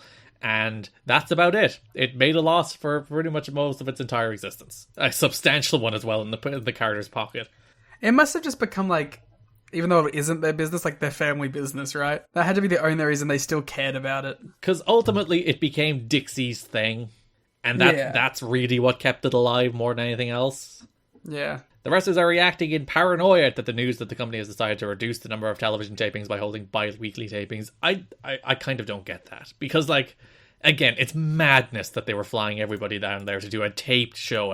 It's not like they were flying everyone down there to do a live Impact. That would make at least some degree of sense. I just think that wrestlers don't know how money works. Yeah, they were flying everybody down there every week to tape an Impact. It's like, what on earth is wrong with you guys? Yeah. Some see it as a sign that the company is going out of business, which, to be fair, they're right. The company is pouring money down the hole. Others point out that Dixie Carter was urged to give a locker room pep talk at the pay-per-view to assure the crew that her family was still committed to the project. When she did not meet with wrestlers, some saw it as a sign that she doesn't have respect for their concerns, while others fear that she didn't hold such a meeting because she doesn't know what the future holds. Do you think it might be because she's 8 months pregnant and this money in this company is like pissing money? Yeah. The cost cutting continues as Jerry Jarrett attempts to extend the time frame the Carter family gives to the promotion, which is the argument for Jerry doing the power play. That, like, as the company stands, there's probably very little time left, and Jerry is trying to slash costs so that at least the money the Carters are spending is less than they were spending, and they might give the company a slightly longer leash. And the key is just give it all to Dixie. Besides the decision to cut back the tapings from every week to every 2 weeks, now the number of wrestlers being brought in to TV each week has been cut back. Again, it's another one of those things where you see, like, they're taping 3 to 5 matches for Impact every week. And then usually they tape another 3 with people who are just flown in for those matches. And you're like, again, what are you doing? Not a lot of this TV production was formed with economical ideas in mind. Some might say the very opposite. Yeah. A lot of weeks where Raven is flown in. Raven would have, like, probably the top earning wrestlers, but flown in just to work an explosion match. And you're like, why? Like, unless he's injured, Raven should be on this show every week. So 3 of the crew, for instance, were not flown into Orlando for a taping, and even Shark Boy, who's a local wrestler, wasn't used just to save on the payday. Oh, thank God we're saving Shark Boy's payday. We were really going to go under if we had to pay Shark Boy his $400. TNA appears to be going with a scaled-back crew as one of the many corners that are being cut. It appears that while wrestlers who worked 2 matches at one taping may get the same payday as they got when they worked 2 matches over 2 weeks, fewer wrestlers are going to be brought into taping, so the net effect is that most wrestlers won't get the same level of pay with this new schedule. They are also considering moving the tapings to weekends, so that they would get a better crowd, because some of the Universal crowds have been pretty inconsistent because they tape on, I think, Tuesdays. So there's more people at Universal on a Saturday than there is on a Tuesday. But also wrestlers are like, you're not cutting back on the schedule and then cutting into our weekend indie dates. Fuck that. Yeah. Well, it's going to be interesting to see how that all plays out. So at this point, they have Turning Point scheduled for December. They have Final Resolution scheduled for January. And they have Against All Odds scheduled for February. And that's as far as they have scheduled right now. And a lot of wrestlers were thinking, oh, geez, is that like the time we have left? That's when they're going to run TNA Big Bang. Eric Bischoff will turn the company around. They should have sold it to Eric Bischoff. No, they shouldn't. A number on Victory Road. It did about 35,000 buys on pay-per-view, which I think is among the most bought pay-per-views in TNA history. Might even be the most bought pay-per-view in TNA history. Also at the much higher price point of $30 rather than $10. So it was a reasonable success for the company. Well, Tony Khan's Ring of Honor is just crushing TNA. Well, Ring of Honor is advertised on a much larger television platform, to be fair. Oh, yeah, excuses, mate. That excuse won't stand when TNA have 1 million viewers and still do 30,000 pay-per-view buys, but... I was thinking that, wasn't it this little thing called Spike TV at some point? At the moment, while they currently have like 150,000 viewers to 200, they're getting, which is pretty good. Like that's over 10% buy on the pay-per-view. That's pretty solid. Yeah, that's not bad at all. Randy Savage made a list of demands before he'd return to TNA. Among the demands are that he is taken to and from the shows in a limousine, which I guess is why they have 15 limousines at every episode of Impact now. Like, well, we might as well use them. That Bryan Adams can be at the shows as his bodyguard, paid, by the way. Also, Ron Harris, apparently, that he has 2 paid security at all shows. That he have a private dressing room with a lock on the door. And that Jimmy Hart doesn't come anywhere near him in the backstage area because of his relationship with Hulk Hogan. Savage is so paranoid of Hart that he insisted that Hart not be allowed in the gorilla position or the production truck during his matches. Apparently, Savage is concerned that Hart would attempt to sabotage him from a production standpoint in some manner. Garrett, I have a question. Go for it. Is Jimmy Hart there? Yeah, he's like a backstage guy. He's not there every week these days, but he does pop up every so often, helping out backstage and whipping up fans at Universal. I love the idea that, like, Jimmy Hart's not even a part of the company. And Randy Savage is like, you keep Jimmy Hart away from me. And they're like, Randy, we don't, like, Jimmy's like barely here. And like, no, you keep him away. It's like, oh, we fired him for you, Randy. It's like he wasn't here in the first place, but we fired him for you. And we kicked him out on the way out just for you, man. Apparently, Savage has not taken off his jacket in front of anybody, which has led to rumors and speculation that he isn't as muscular as he used to be. Which you can see on the pay-per-view. Like, he's not in terrible shape, but apparently, like, he had extreme body issues, like, it brought on by Vince McMahon, just being like, be big, be big. Time to cycle back on. Because, like, you watch him when he does take the jacket off on the pay-per-view and come out, he's not Randy Savage anymore. I mean, yeah, but, like, do you really expect him to be? I think that's kind of an unrealistic expectation at this point. But perhaps it isn't if you're booking him and promoting him as such. Yeah, when you're bringing him in as the top guy, your top challenger for the world champion Jeff Jarrett main eventing pay-per-views, you do need him to be at least some degree of Randy Savage still. Yeah. Apparently he was less on guard and more like joking around with wrestlers more later in the month when he showed up. It's like, Hogan's not here, Jimmy Hart's not here, we're good. He's calmed down. And the final news though, Billy Gunn is expected to sign a TNA contract once his 90-day no-compete clause expires. Thank God, Kip James. There has been talk of having him feud or team with BG James. Did you know that the BG in BG James stands for Billy Gunn? Whoa, that's long-term storytelling. I mean, I'm way more into Bill Gunn than I am Road Dogg.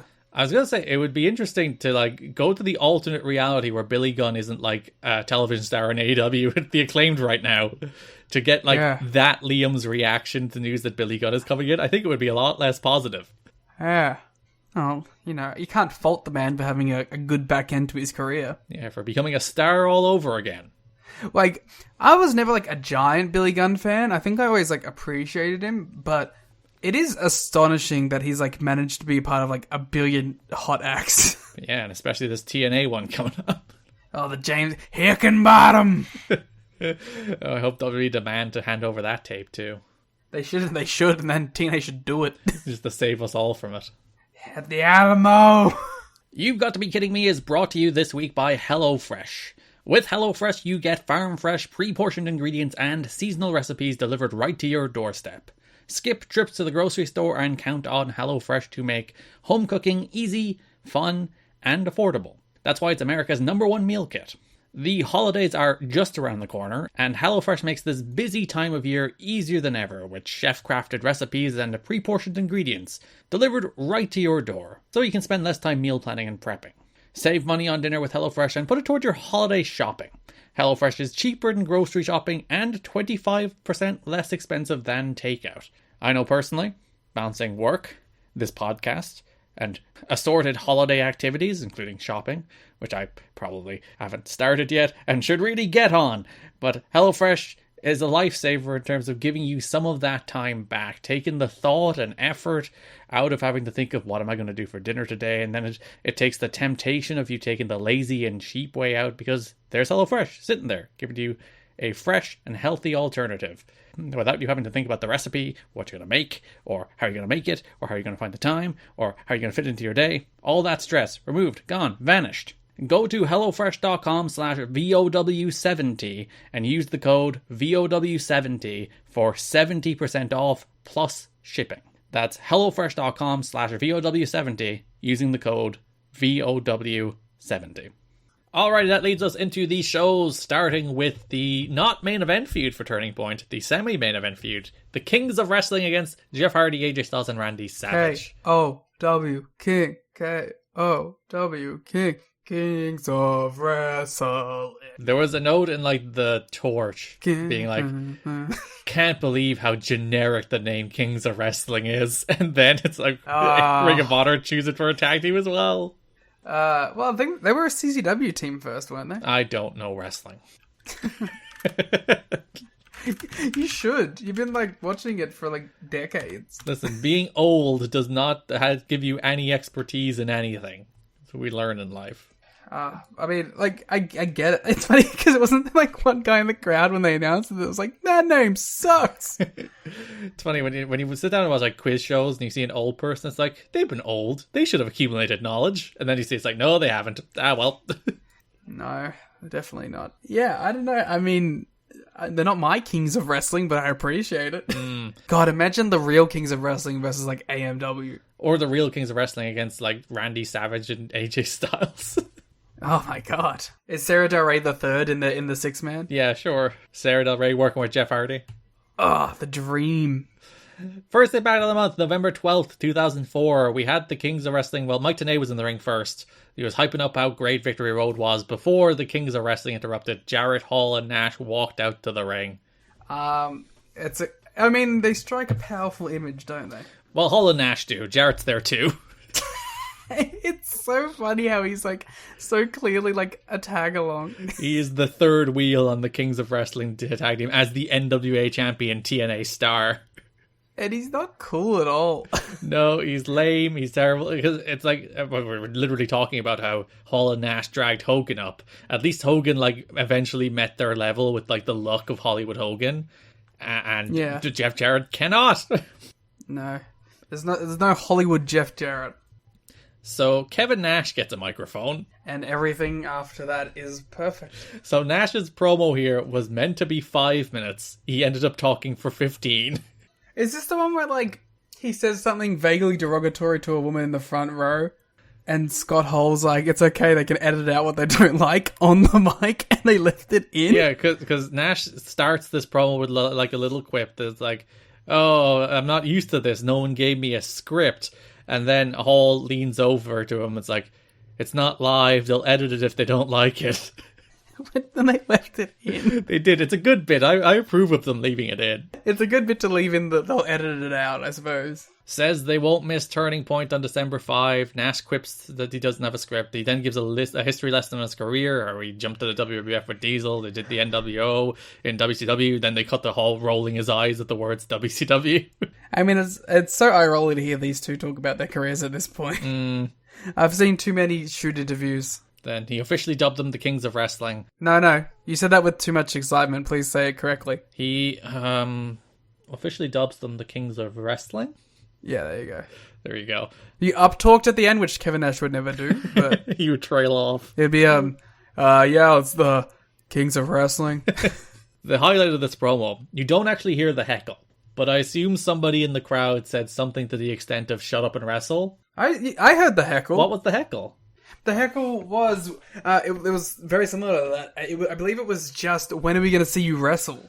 And then Nash turns around to the guy in the crowd and says the words, son, if you're telling me to wrestle, then you haven't watched much of my career.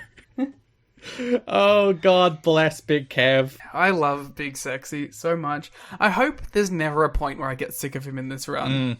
Because I love him so much right now. There's only one person in the history of wrestling who can make you like them more by caring less. And it is Big Kev.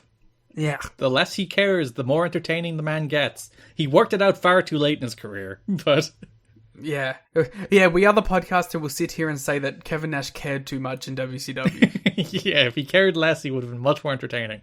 Yeah, Dave Lee says the roster should thank them for guaranteed money, which then drew an incredible Mike Tenay face. It's so mean. And even at the end of the promo, like Jarrett does a promo as well, who cares? He cuts a little promo about how they'll leave Savage in a pool of his own blood, how Hogan ran from Hall, Nash and Jarrett, and how they'll take out TNA's top dogs before the end of the show. Blah. But then Kevin Nash ends the promo being like doing the $1 million face with his pinky finger on his lips. And it's just like sensational. Imagine having that much natural charisma flow through you.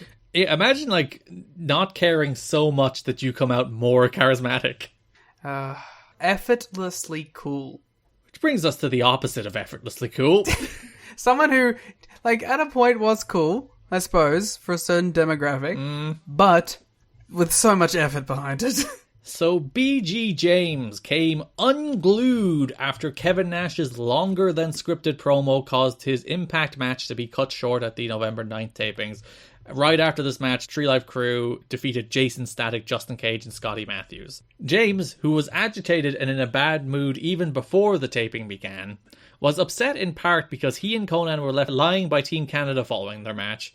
James showed his frustration in front of fans by throwing his tag title belt into the tunnel before storming backstage. I have a quick question. Shoot. Wasn't BG James the guy who got real mad at Sasha? Oh, was he? He probably did, yeah.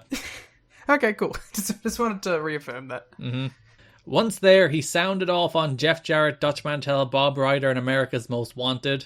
James was upset that Tree Life Crew was left lying by Hall and Nash at the pay-per-view. Although he didn't agree with management's decision to put his team in that position, he was more upset that they were not given a chance to address the attack in an Impact promo. Jarrett told James that he had Trail K take the beating to put heat on the heels, but James said he's sick of his team always being put in that position. When Mantel tried to intervene, James threatened to punch him if he said a word. Mantel quickly walked away. BG James was in fine spirits at the following week's tapings, joking about his meltdown last week. There is more details about this meltdown that are a great deal less flattering.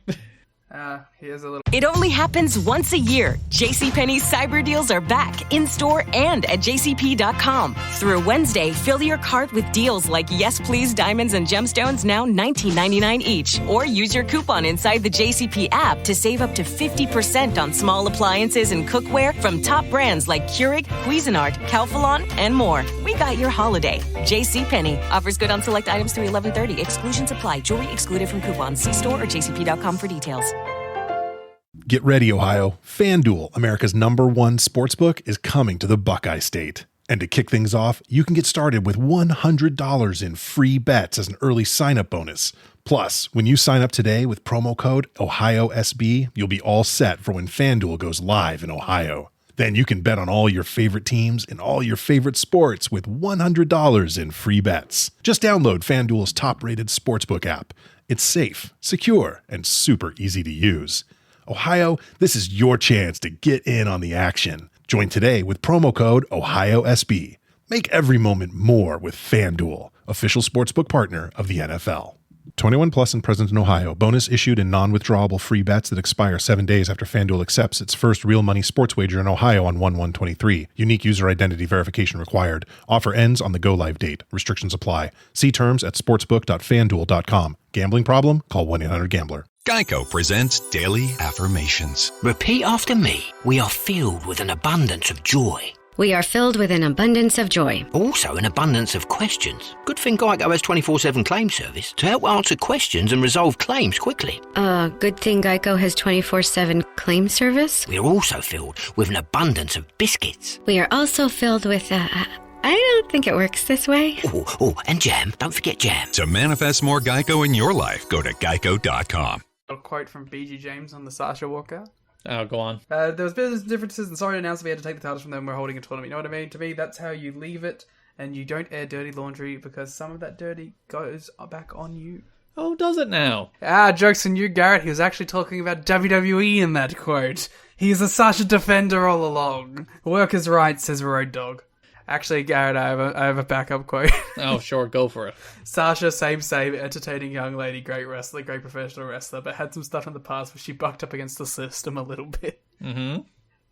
BG James would never buck up against no system. No, he's the company man. Company man through and through. During his rant at the November 9 TV tapings, BG James was harshest on Bob Ryder, Chris Harris, and James Storm. He sounded off about his team always playing second fiddle to AMW in terms of the way the teams are portrayed in the storylines. Have you tried being as good as AMW? No, they never would. He pointed out that AMW get promos and video packages and other perks and are attributed the favoritism to Ryder using his influence to get his favorites a better push, even going so far as to accuse Harris and Storm of granting Ryder sexual favors in exchange for their push. BG James sucks. He also, while complaining about the Tree Life Crew push, said that we're pushed like a derogatory gay slur. The problem is, like, there's a lot of people who apparently came up to BG like that needed to be said. It's what, like, throwing slurs and accusations at James Storm and Chris Harris. I'm sorry that they try and they go out there and they deliver and they get pushed because of it. It's the thing where, like, it's even kind of the same thing with Hall and Nash, where it's like, they get lots of attention, why don't we get attention? It's like, they get attention because they're Scott Hall and Kevin Nash. It's like, it's the very same principle with AMW. It's like, why are these guys getting pushed and not us? It's like, those guys are getting pushed because they're the best tag team in the history of the company. And they have consistently been the best tag team in the history of the company, and are thus pushed as such. You Tree Life Crew go out there, and you can't even have good 5-minute wrestling matches. But we were stars in 1997. That's the thing. That's all it comes back to. We used to be stars, and you're not anymore. You have a catchphrase that even, like, the crowd aren't even super into the ladies and gentlemen catchphrase. They don't even give a shit about that in TNA. Don't worry, Gary. We're almost at the end. He told both wrestlers that AMW are over-pushed and overrated, and referred to them as Bob Ryder's fluff boys. BG James hates gay people. Yeah. Observers do not expect management to fire James, and several wrestlers have vowed to stand up in his defense by meeting with Dixie Carter if anything should happen. Okay. Well, there you go. There's a lot more notes in the show notes if you'd like to read more about BG James going off. Come on, James Storm, can't you just kick his ass? At the same time, BG James was sounding off after his match, Conan and Raven had a brief altercation. Great, let's go. The tension between the two wrestlers had been building for months, as Conan has made it clear that he considers Raven to be a prima donna. After his match, Conan walked backstage where Raven was having a conversation with Jerry Jarrett at the gorilla position. Conan shoved Raven with his shoulder, to which Raven responded with a shove. Chris Daniels grabbed Conan while Raven stood next to Jerry Jarrett. Raven flipped off Conan for the next minute or two, while Daniels and Monty Brown tried to keep Conan cool. Christopher Daniels, he's always too close to the fight. What can you say? He's always separating these backstage incidents, isn't he? But Garrett, why wasn't this gigantic news? And why wasn't everyone calling for every side to be fired? And why was there an internal investigation? Yeah, at the same time, BG is like lobbing gay slurs backstage and accusing people of doing sexual favors to get their push, even though they're far and away the best team in company history. While Conan is also like getting into it at the very same time with Raven, and like everyone's just like, to bring things back to Hall and Nash. Yeah, where it's the good stuff. It should come as no surprise to no one that Jeff Jarrett made the decision to align himself on camera with Scott Hall and Kevin Nash. He knows they'd overshadow him, noted one source. They still do, even though they're standing next to each other. Yeah, I suppose he's like hoping for the rub. However, Hall and Nash are not complaining about being paired with Jarrett on the air. Sources also believe that Hall and Nash will re-sign with the company once their 8-day contracts end, assuming the financial details can be worked out. Nash lives 45 minutes from Universal Studios and Hall is just 15 minutes away. So they like the idea of having fun a few times a month without having to travel. I mean, let's be real, that sounds awesome, doesn't it? It does sound like the dream, that literally you're 15 minutes away from work, you go there, you show up. Like, Hall does wrestle. Nash doesn't even do that. He sits there in a towel. Yeah, he doesn't even have to, like, bump. It's like 15 minutes of actual work, too. Although Nash is high on AJ Styles, he knows there wouldn't be money in working a match with them. However, Nash wants to work with Styles on camera, so an eventual Styles versus Hall singles feud is probably in the works. He's like, listen, I can't keep up, don't worry about it. I appreciate that, though. Yeah. I like that, but also we could tell just from watching it that, clearly Nash was high on AJ because he bumped huge for him. Yeah, he took a real bump for AJ. So main event of that show was AJ Styles and Jeff Hardy facing the Naturals. It was okay. It was a perfectly solid little match. Hardy threw Stevens over his shoulders into a Styles Clash. Pretty cool finish. Like, he elevated him like a full flip into the Styles Clash. Then Jarrett attacked Styles and Hardy with a chair, allowing Hall to hit Styles with the Razor's Edge and Nash to hit Hardy with the jackknife simultaneously to go off the air. It's kind of like every interaction between these guys. What, where just babyfaces get beaten up? Just like, attack, beat up, end the show. November 19th, we go full NWO, we're taking over. It only took him a month. So, yeah, the Kings of Wrestling attack folks backstage, including Red comes out of a little trailer, jumps on Nash, and then Nash lawn darts him into the trailer just like he did Rey Mysterio. Would have been a more apt spot to do a year ago, but okay. Why a year ago? When Red was still good. Oh, okay. He's just a guy now. But the idea is Red is like TNA's Ray, I guess. He was. He sure was. Jarrett defeated J-Rock in the opener. Hall and Nash were on commentary. I had to go back and rewatch this episode because I missed this match. It was so quick. How did you miss the match? Like, I was watching it I must have turned for half a second, turned back, and there wasn't a match. And then I went back to go put my ratings in for the AMW NYC match. And I was like, wait, there was a Jeff Jarrett J-Rock match? Yeah, Jarrett won with a stroke. I'm surprised. So Nash demanded that there be no surprises at this taping because he and Hall were on commentary. And then a limo arrived. Just a spit in his face.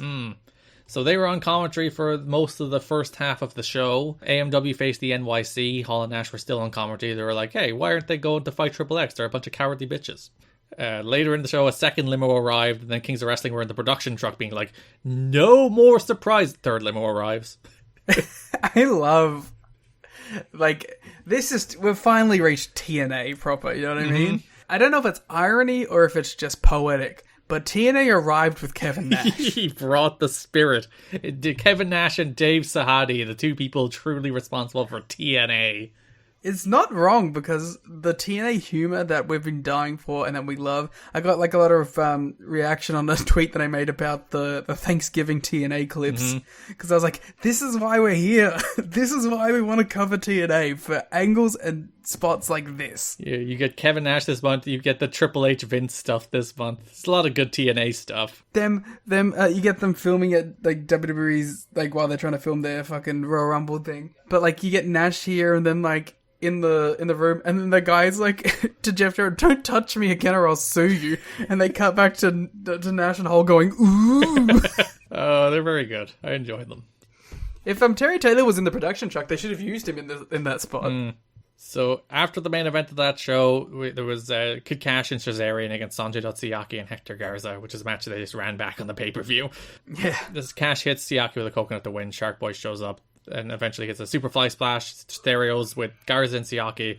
Before Kings of Wrestling arrive, stroke to Garza, Razor's Edge to Sharky, jackknife to Sanjay, before the, frankly, pretty awesome babyface army of Randy Savage, Jeff Hardy, and AJ Styles come out to challenge them to a six-man tag team match at the pay-per-view. It feels like a good flow of generation here. You know what I mean? Like Savage, Hardy, Styles. It just feels like a natural progression a little bit. You get like the biggest babyface of like the late 80s, early 90s, the biggest babyface of like the late 90s, early 2000s, and then probably what should have been the biggest babyface of like the late 2000s, early 2010s. Who then found out he was a tremendous heel. It turns out very strange. It's like that realization we've been having a lot lately, is where it's like, it's not like, oh man, these great babyfaces can play great heels, and it's like, no, they're just great wrestlers. It's not like a heel face thing. It's just, oh, they're really good at what they do. And there are some people who are like much better. Like Styles for a long while was a much better babyface than a heel, but also he's a great wrestler, so he learned how to be a great heel too. Yeah, my favorite run ever of Styles is him as a heel in New Japan Pro Wrestling. Yeah. Which we will watch in Rain Takers. We'll get to covering soon. Yeah, there we go. Both stereo plugs for the patreon.com/kiddingme, Rain Takers. There you go. What's our next Rain Takers show, Garrett? It's World Tag League. If you insist on us doing World Tag League, it will be World Tag League. We can do a World Tag League. All right, because we're recording this weekend anyway for Wrestling Society X, it makes sense to double shot it, I suppose. Let's do World Tag League. All right, so World Tag League will be coming your way on December 2nd, I think, or was it 12th? Sometime in December, you'll have the World Tag League finals from 2012. It might be the last thing you get for the year. It will be, because the next thing will be Wrestle Kingdom. Yeah. I also meant just like with this show too, because unless we're gonna like record December 20th. Well, I figure we haven't locked these plans in yet, so we probably shouldn't on talk about air them, production meeting. We'll do the Final Resolution episode, which will be in 2 weeks, and then 2 weeks after that, we'll have the Days of Thunder crossover with World Wrestling All-Stars, which we haven't officially locked in yet. Oh my god, we're confirming that. Maybe this isn't an on-air production meeting and we edited it out. We've been shouting at Dave and Lee. They probably won't want to do it after all we've said about them. But... yeah, we'll have to run to someone else. It's the classic, we'll work it into a shoot. But, I figure... Final Resolution, that, and then we'll come back in the new year with the first episode being Against All Odds. Sounds about right. But we'll see how that goes. Yeah, six-man tag at Turning Point. It will be Hall, Nash, and Jarrett versus Savage, Styles, and Hardy. Savage does do a little physicality here. He does drop Jarrett with a punch. I was going to say, like, well, so you think it'll be that six-man tag. I enjoyed as Savage made the challenge, Savage music then started playing, and Nash started playing his theme on air guitar, or chair guitar, I guess. He does not give a shit at all, and it's so cool. The man is just coasting and having a good time. And he does it for, like, the next 8 years.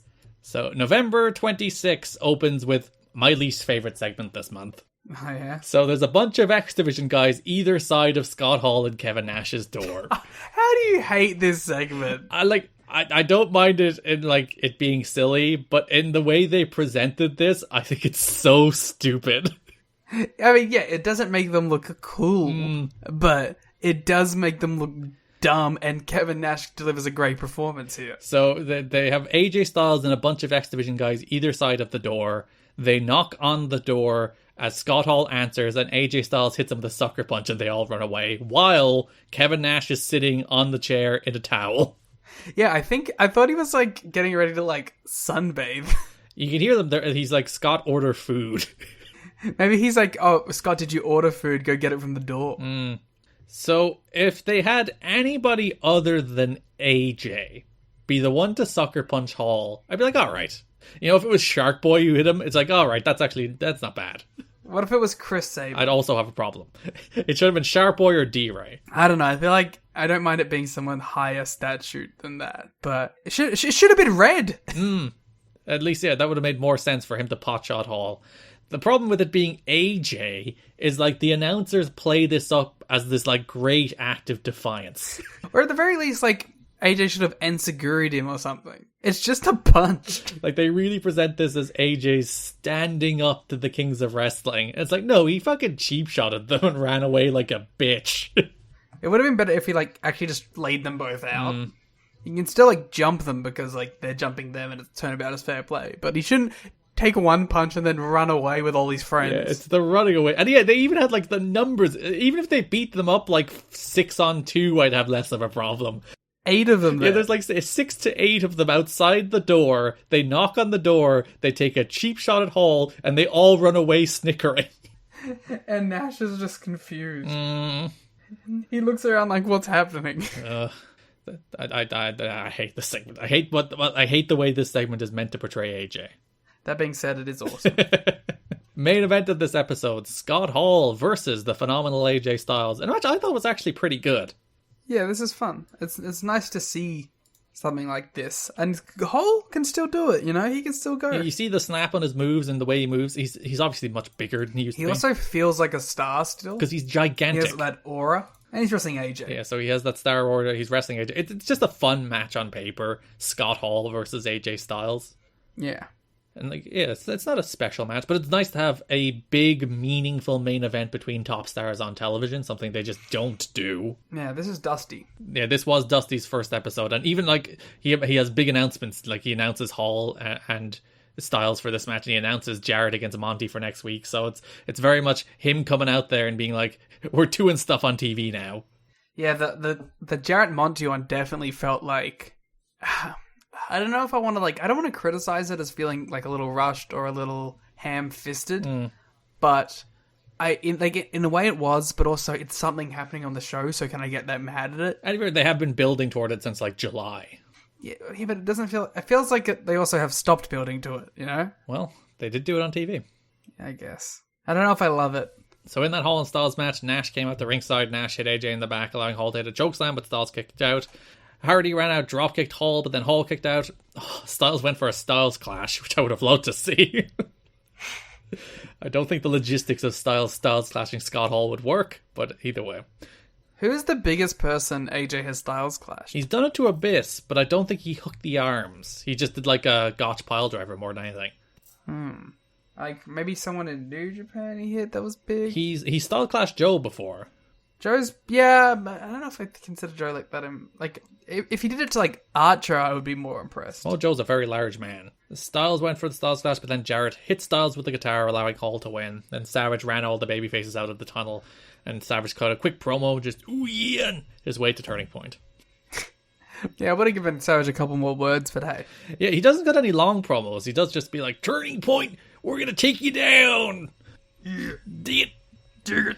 Then be a man, Hope. December 3, the big development here is, as we mentioned, Jeff Jarrett defends the NWA World Heavyweight Championship against the alpha male Monty Brown. Yeah, I think this was alright. I liked some certain parts of it. I like that they tried to give Monty an out. Yeah, Abyss attacked him earlier in the show, hit him with a plank. I think, listen, you probably don't want to end Jarrett's reign on a TV, but I think they would have maybe gained some hype if Monty had won this. And, like, they had the three-way, they had a singles for the title with Monty and Abyss, and then they had the main event with the tags, Six Sides of Steel. I think that's a slightly more interesting version of the show that we got.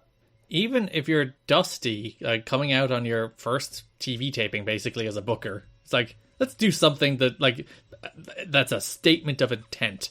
We're going to get behind Monty Brown.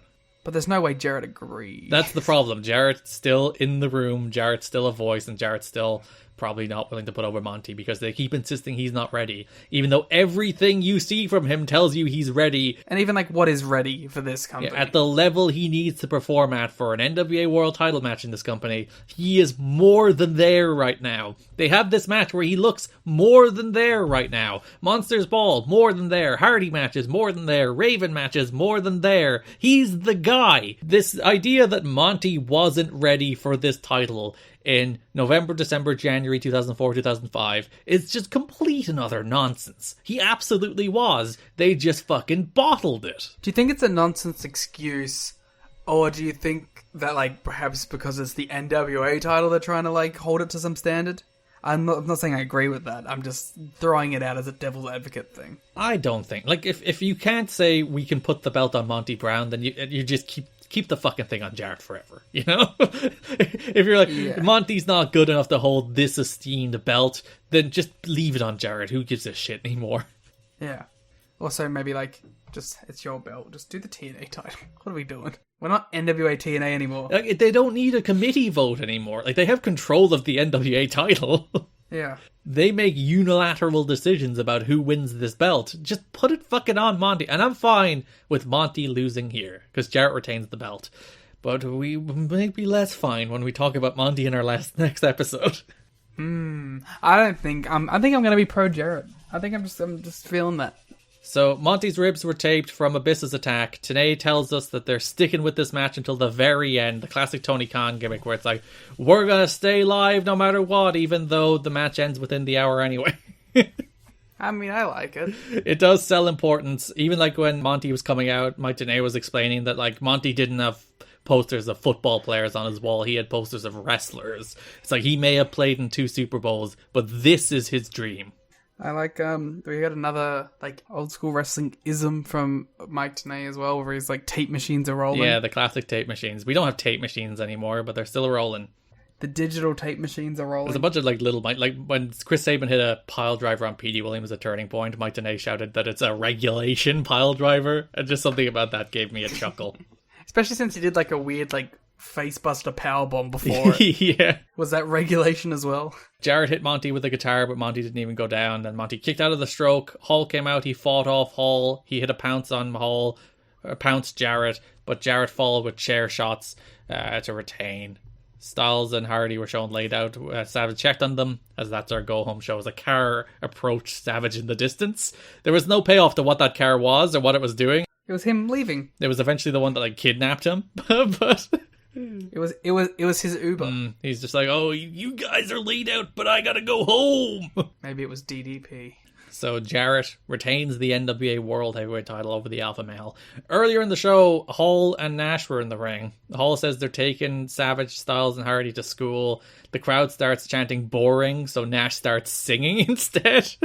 He's like, yeah, oh, you don't want to hear me talk? Maybe you want to hear me sing? And then he gets out of the ring and he takes like a slight fall on the apron. And it's like, that was nearly a bump. You nearly got a bump for free.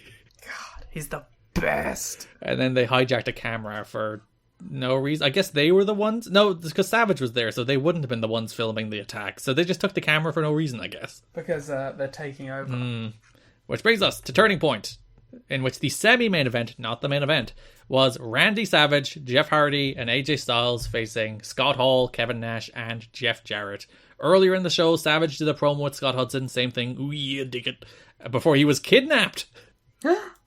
My favorite thing about the kidnapping segment is they don't show them actually shoving Savage into the car. It's all implication. They show them throwing Savage's hat into the car, slamming the door, and then the car drives off as Mike Tenay is like, is that Savage? Did they kidnap Savage? Savage, just do the fucking angle. Jesus Christ. Jump in the car. Have a fucking...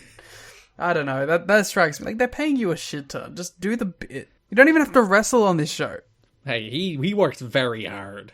So you do get the match. It ends up being a 3-on-2 handicap match for most of its 18-minute runtime. Oh my god, this match was so fucking long. This match was impossibly long. And, like, irrationally long, some would suggest. Illegally long. This should not be.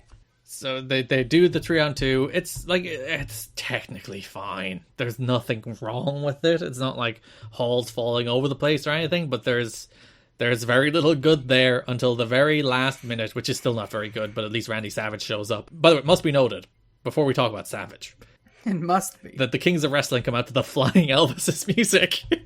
With tremendous gear. Yeah, where Hall and Nash are wearing Elvis jumpsuits, but Jarrett isn't. Jarrett didn't commit to the bit. Why is Jarrett not committed to this bit? He sucks. Jarrett stinks. He's ruining it for everyone. Jarrett's a great grifter, but he's no Kevin Nash when it comes to coolness, is he? No. I suppose who is? He wishes he could get as much money for doing as little work as Big Kev did. Not wrong. If Big Kev was running the live event business for AEW right now, we'd all be talking different. Oh, then we'd be getting a bunch of Big Kev against Sting matches. Who would they team Big Kev with? No, just put him in the Jarrett slot where he's with the old X Division guys, the Paparazzi Productions reunion. Oh my god. Well, then you have to bring in Alex. So Savage walks out, locks Jarrett in a sleeper as the other two lock the other two in a sleeper as well. Then Jarrett goes for a sunset flip. Savage punches him, sits down in the sunset flip, and pins the NWA World Champion. Hell yeah. They very clearly present this as the guy just pinned the champion. Shouldn't he get a title shot? Which was the plan, but Savage walked out. Yeah, how would you feel about Randy Savage versus Jeff Jarrett? Based on what you see of the, 30 seconds of them interacting just on this show, I kind of would have liked to see it out of morbid intrigue. How well do you think it would have done? Because they would have insisted on doing, a 15-minute match minimum. Oh, 100%. It might be good because Jarrett won't be able to pull his bullshit with Randy. But also Randy can't do anything. Yeah, but Randy can probably walk and brawl with the best of them, so... It's true, they just go all over the entire Impact Zone. Yeah. They brawl all the way to the Asylum and back. So just 2 days after pinning NWA World Champion Jeff Jarrett at Turning Point, Randy Savage walked out in the promotion. Savage showed up at Universal Studios in Orlando, but ended up having a 3.5-hour meeting with Jerry Jarrett, then walked out without appearing on camera as scheduled. His future with the company is unknown, but at this point it appears he is at an impasse over either money or plans on how he wants to be used. He was scheduled to face Jarrett in the main event of TNA's Final Resolution January pay-per-view. The big rumor is basically that he insisted when he came in, he's not losing to Jeff Jarrett. He's not going to put over Jeff Jarrett. So that when they were like, we're going to put you in a pay-per-view main event against Jeff Jarrett, he's like, hey guys, what's the result of that match? That was my first thought, was like, there's no way in hell, if they do that match, that Randy wants to lose. Yeah, so when it became increasingly clear that they wanted him to lose, he's like, fuck it, peace out. Which is kind of base, to be fair. Yeah, apparently he was making between 10 and 25 grand per show, which is insane money. Also, maybe Randy just do the job ski. Yeah, I don't know. You're not getting signed anywhere else. Just take the money. When you think about the lengths they had to go to protect him, even in a 6-man tag, you realize there's probably a lot going on in Randy's head at this stage of his career. What was Randy Savage's last match? This is the last match of the Macho Man Randy Savage's career. Randy Savage, Jeff Hardy, and AJ Styles versus Scott Hall, Kevin Nash, and Jeff Jarrett. It's kind of an interesting, weird wrestling fact, isn't it? TNA have, a surprising number of people's last matches. I wouldn't brag about that. No. They have, Chyna's. They had Ric Flair's until Ric Flair had another last match, I guess. Hogan? Hogan's last match as well, yeah. So that's the weird TNA legacy. I was at Hogan's last match. It was a house show. The last 3 companies Randy Savage worked: TNA, WCW, New Japan. He did do appearances at WWA. He didn't wrestle. So yeah, that's the end of Randy Savage's career. The final match of the Macho Man, the final time he was seen on television as a pro wrestler. He did acting stuff after this, but I mean, listen, I don't feel like someone who's really educated enough to talk about Randy Savage's career at length. I feel like we have to put what I call the Kurt Hennig proviso. If somehow the only match you've seen of Randy Savage's career is this one, this one TNA match, I would highly recommend you go watch some more Randy Savage. I heard that Ricky Steamboat Randy Savage match is pretty good. It's like a 3 3/4 star match, but still. People seem to like that one. The biggest disappointment, honestly, is like Savage's thing is his charisma. You know, he is one of the most iconic promos of all time. He doesn't even cut a promo. All his promos are just like standard, see you at the pay-per-view, yeah. You don't even get like a deranged Macho Man promo. They don't even give him like a Randy and Jeff being weird together promo. Of course, they never let Jeff Hardy talk in general, but you know. Or just like patting AJ on the head, being like, oh yeah, you're the future of the business. Oh my god, imagine AJ trying to keep up with Randy Savage and Jeff Hardy. There's like a funny moment on the Best Dams, I'm sorry to bring them up, where Chris Rhodes is trying to go like banter for banter with Roddy Piper. It's like, even if you think he's a pretty good host, the man can't go barb for barb with Roddy Piper. And watching that WrestleMania, it was very funny seeing like Austin and Piper going back and forth together, and then it's just like, all right, Carlito, good luck. So Savage pins Jarrett. He was meant to challenge in January, but he walked out, and we'll pick that up in January. Don't worry, I'm sure they'll bounce back accordingly. Which brings us to the actual main event of Turning Point 2004, which is Triple X versus America's Most Wanted inside 6 Sides of Steel. Which is funny, because like I feel like this month didn't really have a crazy build to it either. I think the build to the first cage match was a lot better. Yeah, it's funny because like at Victory Road, they did announce the cage match. You know, Dusty comes out, accepts his Director of Authority position, democratically elected, and then one of his first decisions is to make that match. It is AMW against Triple X. Pam Anderson's first vote ever. She was like, in America. I would like to see Triple X in AMW, so I'm going to vote for the American Dream. So he did make the match on behalf of Pamela Anderson inside 6 Sides of Steel, and yeah, they're not even on the first Impact of the month. Yeah, it's kind of a disappointing build-up, but once you get to the match, who gives a shit? I guess like they might consider the match built to, which they're probably not wrong. Yeah, but you know, you can give me a little something in between. Yeah, like there's like it may already be built to, but there's nothing that hurts it from trying to add some more heat to it. So November 19th, Impact franchise has Triple X backstage. They've set up a cage in the parking lot. It kind of looks like a dog, like one of those dog cages that you'll get to put in your yard when they're like a puppy and they can't be like out in the yard by themselves. I was trying to think, it must be pretty hard to set up a 6-sided cage like that. I'm sure they have enough stagehands. Because like when you're attaching it to the ring, you at least have the frame of the ring to tie it to. Whereas I was thinking, like, when you set up, like, the first side of it, you have to hold it in place while you set up the next few sides until it can balance itself. Yeah, with a 4-sided cage, you can probably do it all at once. Do you think they attach them all, like, on the ground, laying down, and then they just put it all up at once and attach the one link between the last two? That would be very elaborate. I don't think it would be. You just attach them all side by side on the ground, and then you pick them up and you move them into the shape. That's probably a better way to do it. I was just thinking of, like, hold one side. Doing it while they're all trying to you have 2 people holding up the cage as you put it in the side. While you attach the sides, and then eventually it'll balance itself, yeah.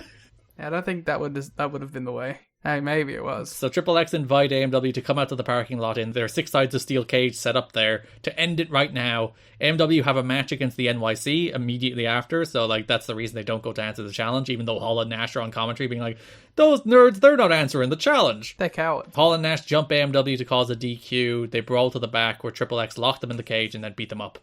Yeah, I did not like this match. Well, you liked it so much you got to see it again. November 26th. It's America's Most Wanted versus the NYC, round 2. I did not like this match. AMW pinned Gilberti with the death sentence. It was a perfectly normal, forgettable TV match. At least it was at least this one actually was a match. And AMW did pin Disco. And Disco has shiny pants now. Yeah, sure does. And does not have the body of a Disco Inferno of a year ago. Yeah, he's no longer jacked. He was jacked when he got that title shot, which was, I assume, how he earned the title shot, by being jacked. Well, that's what we even mentioned at the time. The dude looked like $1 million. But now he is a man who knows he's a mid-card act and has a body accordingly. Yeah. Hey, they went from they got to a hot 2 out of 5 rating on this match, and the match before I gave a useless out of 5. So December 3rd, all there was an AMW go-home promo. Yeah, again, like, I don't know. I don't need a lot. Maybe like they kind of promo backstage and they get bloodied up by Triple X or something. Just give us some heat for the big cage match that's main eventing your show. Yeah, even like the one angle they had, which was the cage in the parking lot angle, that ended up being more about the Kings of Wrestling than it ended up being about Triple X and AMW. Yeah. You could have done that on the go home. Like when they were doing their promo, you could have attacked them and dragged them out to the cage and bloodied them. But that does lead us to Turning Point. Main event. Main eventing over the final match of Randy Savage's career, no less. It is Inside Six Sides of Steel. Oh, we forgot to mention, Dusty at one stage comes out to the ring and mentions it'll be a losing team's disbands match. That happened somewhere this month too. It's a little known fact. Yeah, so losing team must disband. It's America's Most Wanted versus Triple X.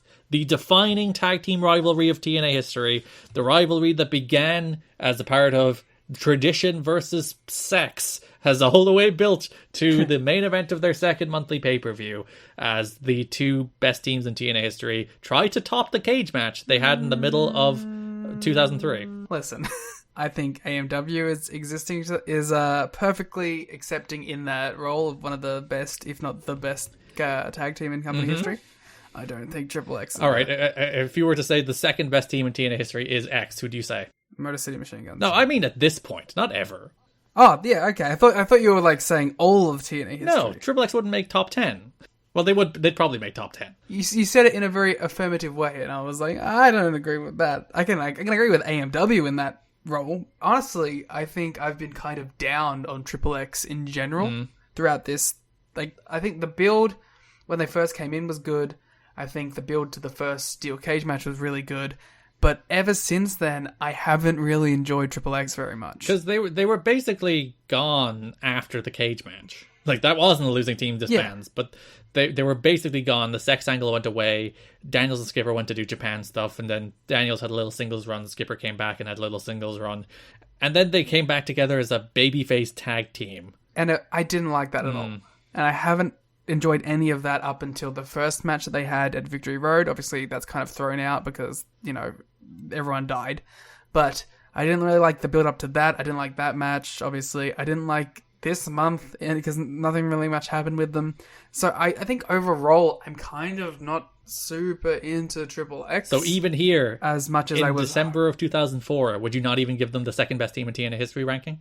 I probably would, yes. This is my summary of Triple X up until this point, though. I just don't think there's a lot of competition either.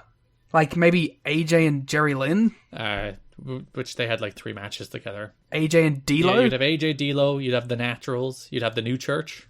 Honestly, I might put the New Church. I think I might put the New Church too. Might have Diamond and Swinger, but they only really had good matches with AMW. So I was gonna say, yeah, I think it might be the New Church. Might be the second best team in TNA history to this point.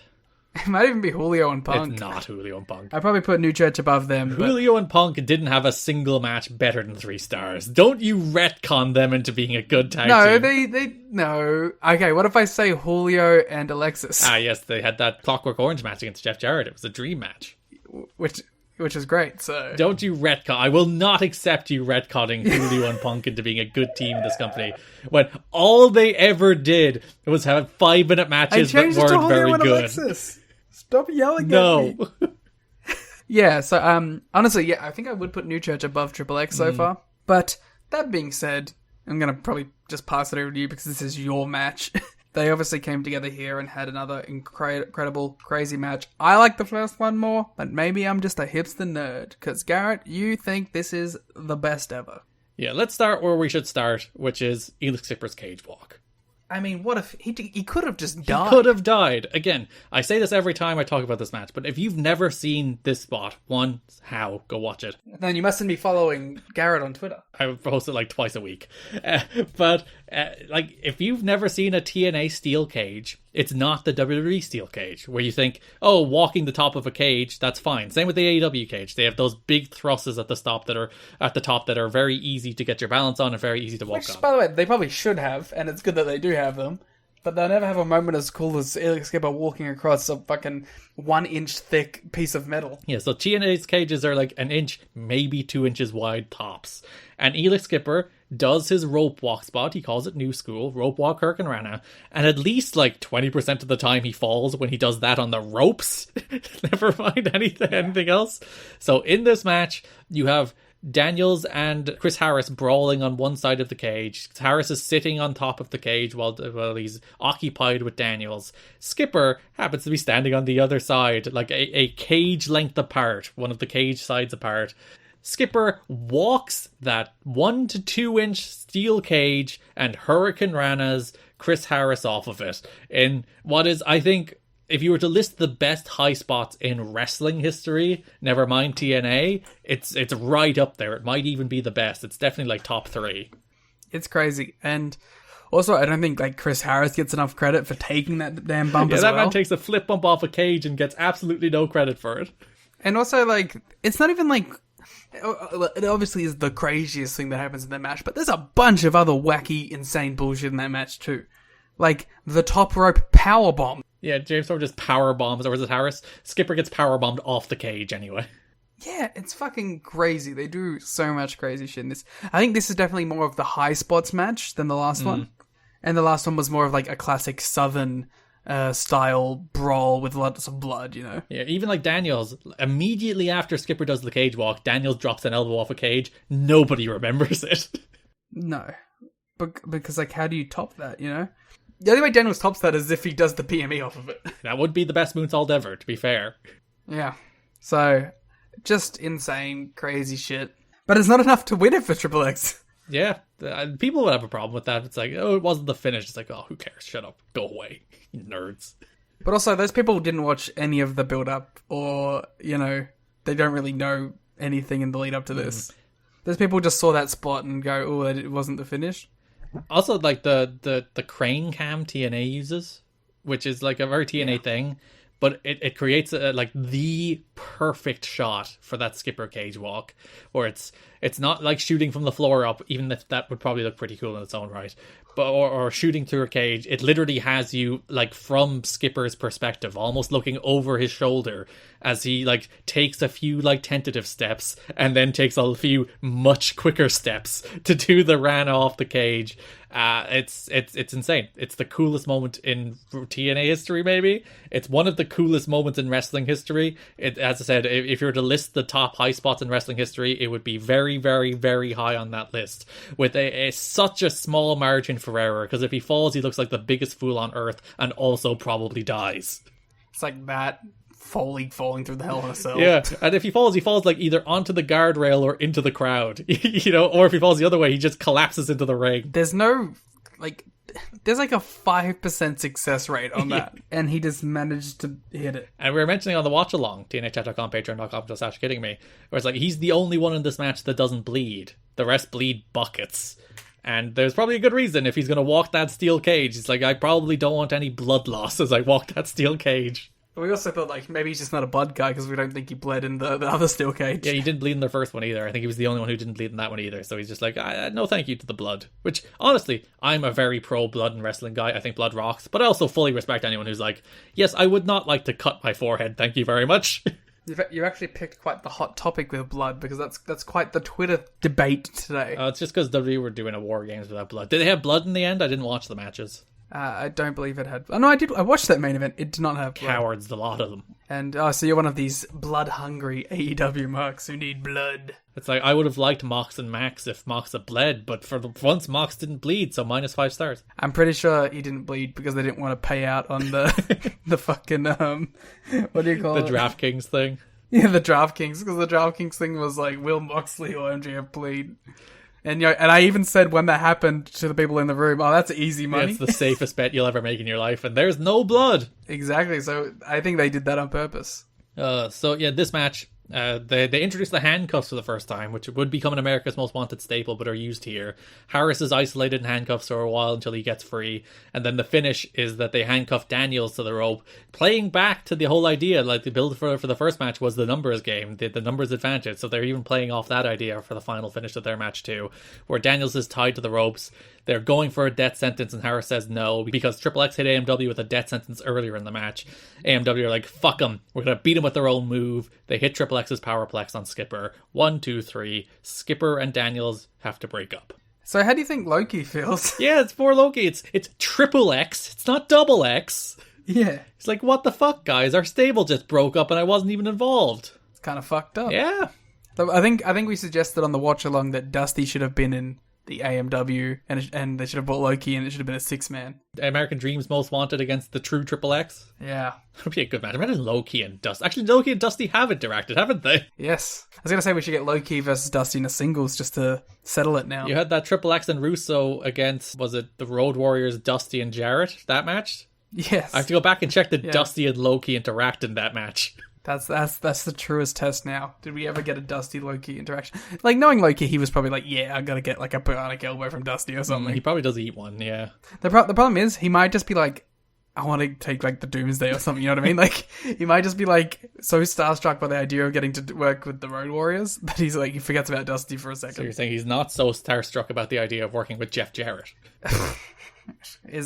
No, I wasn't saying that. I think this match is like the bar for like ending blood feuds, because you can argue about how they built to it or how your love of Triple X heading in, but when you say losing team disbands steel cage, this is what you should get. You should get two teams bitterly and bloodily fighting to stay alive as tag teams in every way that these two teams do, with some of the most insane moves you will ever see in the history of pro wrestling. Again, when like a power bomb off a cage and an elbow drop off a cage, and we didn't even mention the Tower of Doom where Daniels nearly died. In all of those spots, which are just like background fodder for the cage walk. That's the bar. That's what you should do when your teams are on the line inside a steel cage. I was also going to say, like, I think that the complaint about the cage walk not being the finish is stupid, because it's losing team disbands. It's every ounce of your being to kick out of these big spots. Like, literally everything's on the line. It's more than titles.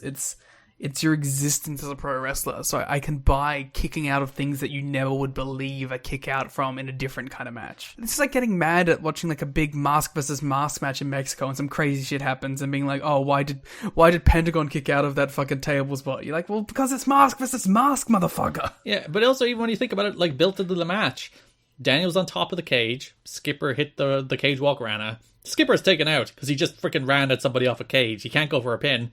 And then Daniels is on top of the cage. And fair enough, he drops an elbow off the cage and then somebody kicks out. But still, it rocks. Yeah. I just think you can give some leniency in these kind of matches because it's meant to be these big emotional epics where you're kicking out of everything. Yeah, because this is like the defining feud of TNA. Like TNA in general, not just tag teams. This is probably like the TNA feud for the space of the last 18 months. And they're doing a losing team disbands match finally. And yeah, go wild. Do everything you can. For sure. The locker room gave Chris Harris, James Storm, Christopher Daniels, and Elix Skipper a standing ovation when they returned to the locker room following their cage match. James is off crying and jacking off in a corner. He lost the tag titles earlier tonight, but we'll talk about that in a second. So, not only did he lose the belts, but AMW have outstaged him once again. Fucking what a loser.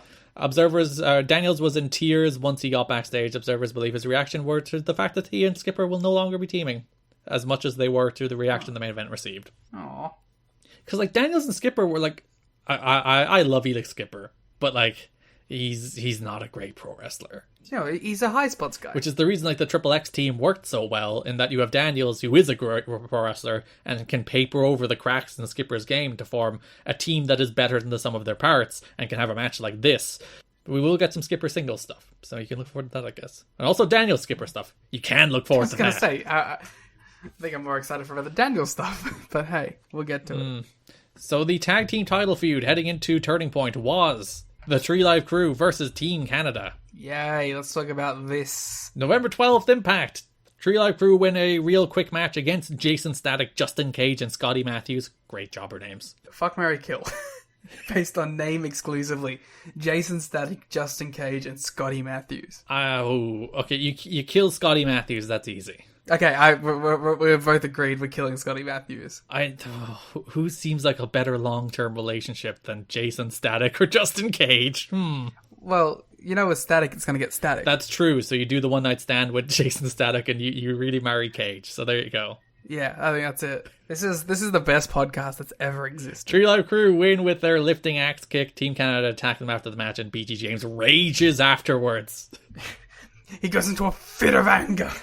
I'm not sure is there any other angles. Like, there's like Petey Williams and Bobby Roode beat Jarrell Clark and Mikey Batts. That's more to build to the Petey match than anything Roode's doing. Yeah. There's the angle where the Kings of Wrestling attack Conan to take him out. He's ambulanced away. Which then we get Ron Killings replacing Conan in the pay-per-view match.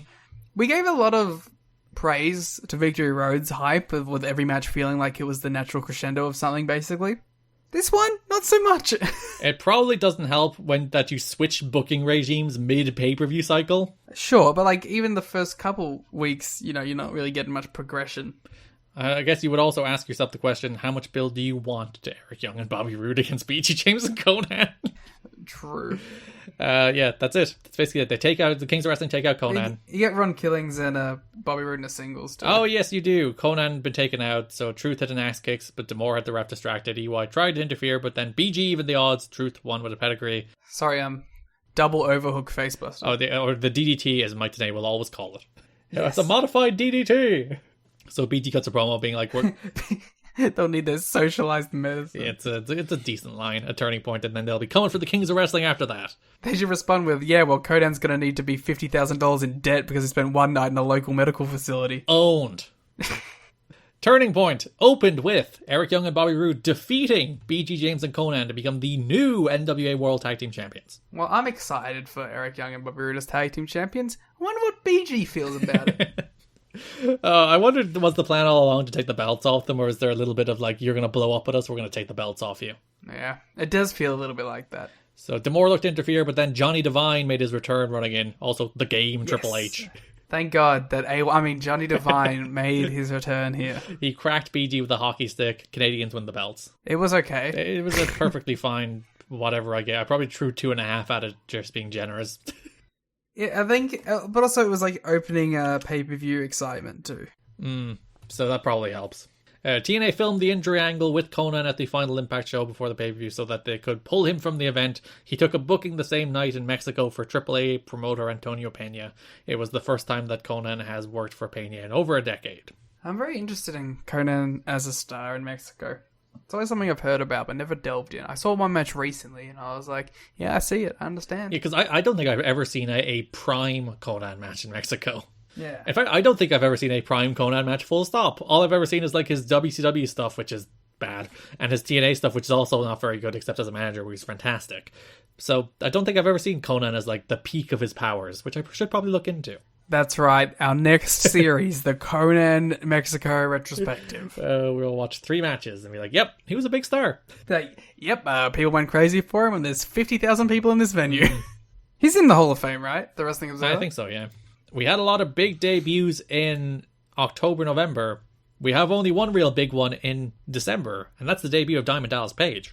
I just want to clarify, he is in the Hall of Fame, 2009. So DDP made his TNA debut. DDP. Okay, so I'm into this a lot. I love DDP coming in. I think that's a great addition. It's one of the few WCW, because I've seen a lot of NWA, Jim Crockett stuff. But, which is weird to say now. But, I haven't seen a lot of, actual WCW Monday Night Wars stuff. The one guy I've seen a lot of is DDP. So I'm into this idea of DDP coming in. I'm into him and Raven coming in together because I think that's a really big mid-card feud. What I'm not into is this weird subtext of Raven fucking DDP's wife and Eric Watts. What's that, Liam? You said you're not into Eric Watts? Well, this is a different era, there's no Goldilocks here. You're saying Goldilocks was carrying him entirely? I would say so. So yes, Diamond Dallas Page makes his TNA debut on the November 12th Impact. Raven opens that show shouting at Larry Zbyszko, demanding he be booked in a match with Monty Brown coming off of Victory Road. Larry's like, yeah, I'll go for it, who cares? Monty pounced Raven into the referee. Abyss comes out and Black Hole slams Monty, but then Diamond Dallas Page appears out of the crowd, out of nowhere, hits Raven with a diamond cutter, allowing Monty to score the win as a hooded figure watches Abyss from a distance. Who could that be? This was This was alright. A good debut for DDP. I thoroughly approve of the number of diamond cutters that are thrown this month. Yeah, well, that's why you're here, you know. DDP, not in the Wrestling Observer Hall of Fame. I'm waiting for the episode of Impact that has a pounce, a black hole slam, and a diamond cutter, which I actually think about it, this match had all three, making it the best match in TNA history. My God. Because Monty pounced Raven, Abyss Black Hole slammed Monty, and then DDP Diamond Cuttered Raven. That is the trifecta of great finishes all in one match. Well done, TNA. You nailed it in one. If only like AJ was here to Styles Clash DDP at the end. Yeah, throw on a Canadian Destroyer, just PD hitting like Saban with a... Actually, no, he would never hit Saban with a Canadian Destroyer. Hit like Red with a Destroyer on the floor. Yeah, then we would have been perfect. DDP's leaving the building. Franchise catches up with them, asks him, what are you doing here in TNA? DDP says Raven knows exactly why he's here. DDP kind of like big leagues Shane Douglas a lot. I approve of it. Is there like Jersey heat? You know my pro Scott Hudson philosophy. Anybody big league in Shane Douglas is good in my book. Listen, I agree that the loss of Scott Hudson is terrible, but I don't think we should take our anger out on poor franchise. I'm like Goldilocks when Hudson took her job. How dare. Actually, that's why I'm happy that he's gone now. I'm like, you screwed Goldilocks, now Goldilocks screws you in the long run. November 19th, Johnny B. Bad faced Raven. Hey Liam, tell me about Johnny B. Bad. Tell me about Johnny. I fucking hate Johnny B. Bad. Why do you hate Johnny B. Bad? He does nothing for me. Isn't he like a real nice guy? I bet he's a nice guy. That's the classic Brian Alvarez. It's like, I'm sure he's a nice guy, but... I'm sure he's a nice guy, but I never want to see him on TV. Yeah, when he comes out, he shoots his boomstick or whatever they call it into the crowd. Oh, great. You know me, I'm all about the boomstick. You do love confetti. You like fall all over yourself whenever you see it. Yeah, no, I hate John B. Bad. He hits a TKO, he hits a Frankensteiner. Oh, the worst fucking move of all time. Wow, why do you hate a Frankensteiner? No, the TKO, you know what I'm talking about. I do. The ultimate jag move. Liam went on like a 5-minute rant about his hatred of the TKO on the watch along. Ultimate jag move. You know how you know someone's not going to be a star if they do the damn TKO? Hey, Johnny B. Bad's been in wrestling for like 15 years at this stage, so what do you know? I suppose that's true. He's facing Raven here. He accidentally bumps the referee. Raven hits the Raven effect, but then DDP hits the ring, drops Raven with a diamond cutter, allowing Johnny B. Bad to pick up the win. Right. Good John B. Bad push. Same thing as the week before. Franchise stopped DDP on the way out. It says Raven's been living rent-free in his head for 2.5 years, and now rent's due. How much is rent, do you think? How much is rent in DDP's head? Probably pretty expensive. Probably the same as living in the fucking DDP yoga house. Franchise has Raven. Asks about DDP. Raven said that Eric Watts is responsible for all the heartache and agony. And then does a rhyming promo, which I'm going to recite in its entirety. In the voice. DDP, you should have stayed retired. You're weak, decrepit. You should have never been hired. You want to make this a game? Take careful aim. You've lost your fame. Be very afraid, because I'm coming to maim. Bang! It's not the cutter. It's the Raven effect. 6 feet under. You'll have time to reflect. Watch the CD-ROM. I'm dropping the bomb. Intellectual Vietnam. You never cross Raven in his home. Goodbye, Paige. Welcome to the Terror Dome. Quote the Raven. Nevermore. As I do, in fact, strike the pose. You didn't stumble on the Terror Dome line, though. Yeah, because I'm a pro. I can hit my poetry. Yeah, that sucks. That's really bad. That's like me at like 12 being like, yo, I can probably rap. Watch the CD-ROM. I'm dropping the bomb. Intellectual Vietnam. Intellectual Vietnam is such like a rap bar. Oh dear God. Bless Raven. Bless him and his rhyming promos. I love him. November 26th, Raven is meant to face Vordell Walker. Bell rings, but then DDP hits the ring. Coming out to his Smells Like Teen Spirit knockoff, by the way. Yeah, is it better than the WWE Smells Like Teen Spirit knockoff? Well, they didn't do one. I suppose the WCW Smells Like Teen Spirit knockoff. That's my big problem with WWE. They're fucking cowards. And not only... Did they not do one? Not only did they not do a Smells Like Teen Spirit knockoff, but they've edited the WCW one off of old episodes. Oh my God. I thought they did one because he has one in the games. Very upset, but here he is with his Smells Like Teen Spirit knockoff here in TNA. Probably better than the WCW one, honestly. As knockoffs of songs go. Yeah. It's pretty close. DDP's mad because Raven talked about how Raven was the one who made DDP. DDP talks about how he won the title with Hogan, Sting, and Flair in the ring, and Raven is just jealous because Raven never won a belt. Hey, what the fuck? Raven was ECW champion. That counts. We don't respect belts like that here in the NWA TNA. Well, you know what? Only one of these two people will win the NWA title, won't they? That's a very good point. So the subtext here, they talk a lot about it, is that there is some past between Raven and DDP. Is it subtext? Well, they don't. They're being like obtuse about what they're actually saying. It's like they're being coy. You don't want to say what you're really mad about, but there's an issue between Raven and DDP about Kim. The subtext being Raven banged his wife, but Raven's like, no, it's Eric Watts you want to talk about. So is it like Watts is the one who banged his wife? And why is DDP so mad about people banging his wife anyway? He loves banging more than anybody else. He's the bang man, and he cannot give out about banging. Yeah, he should be approved. He should be. Sorry, I just got distracted by a Rikishi tweet. What was the tweet? Please read it in its verbatim. There's nothing to read. It's a picture. What's it a picture of? I'm going to send it to you and you can deem how to describe it. Oh, I'm going to get distracted by the Rikishi tweet. Okay.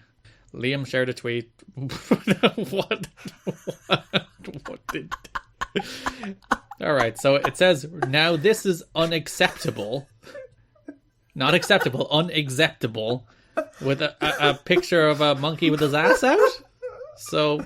I think it's his balls. Is it? Yeah. Well, either way, Rikishi's not pleased about it. Yeah, if you ever have any time, go through Rikishi's old tweets. It's nothing but bangers. Well, I don't even know where we were. Watts, Raven, DDP, Kim love triangle of some sort.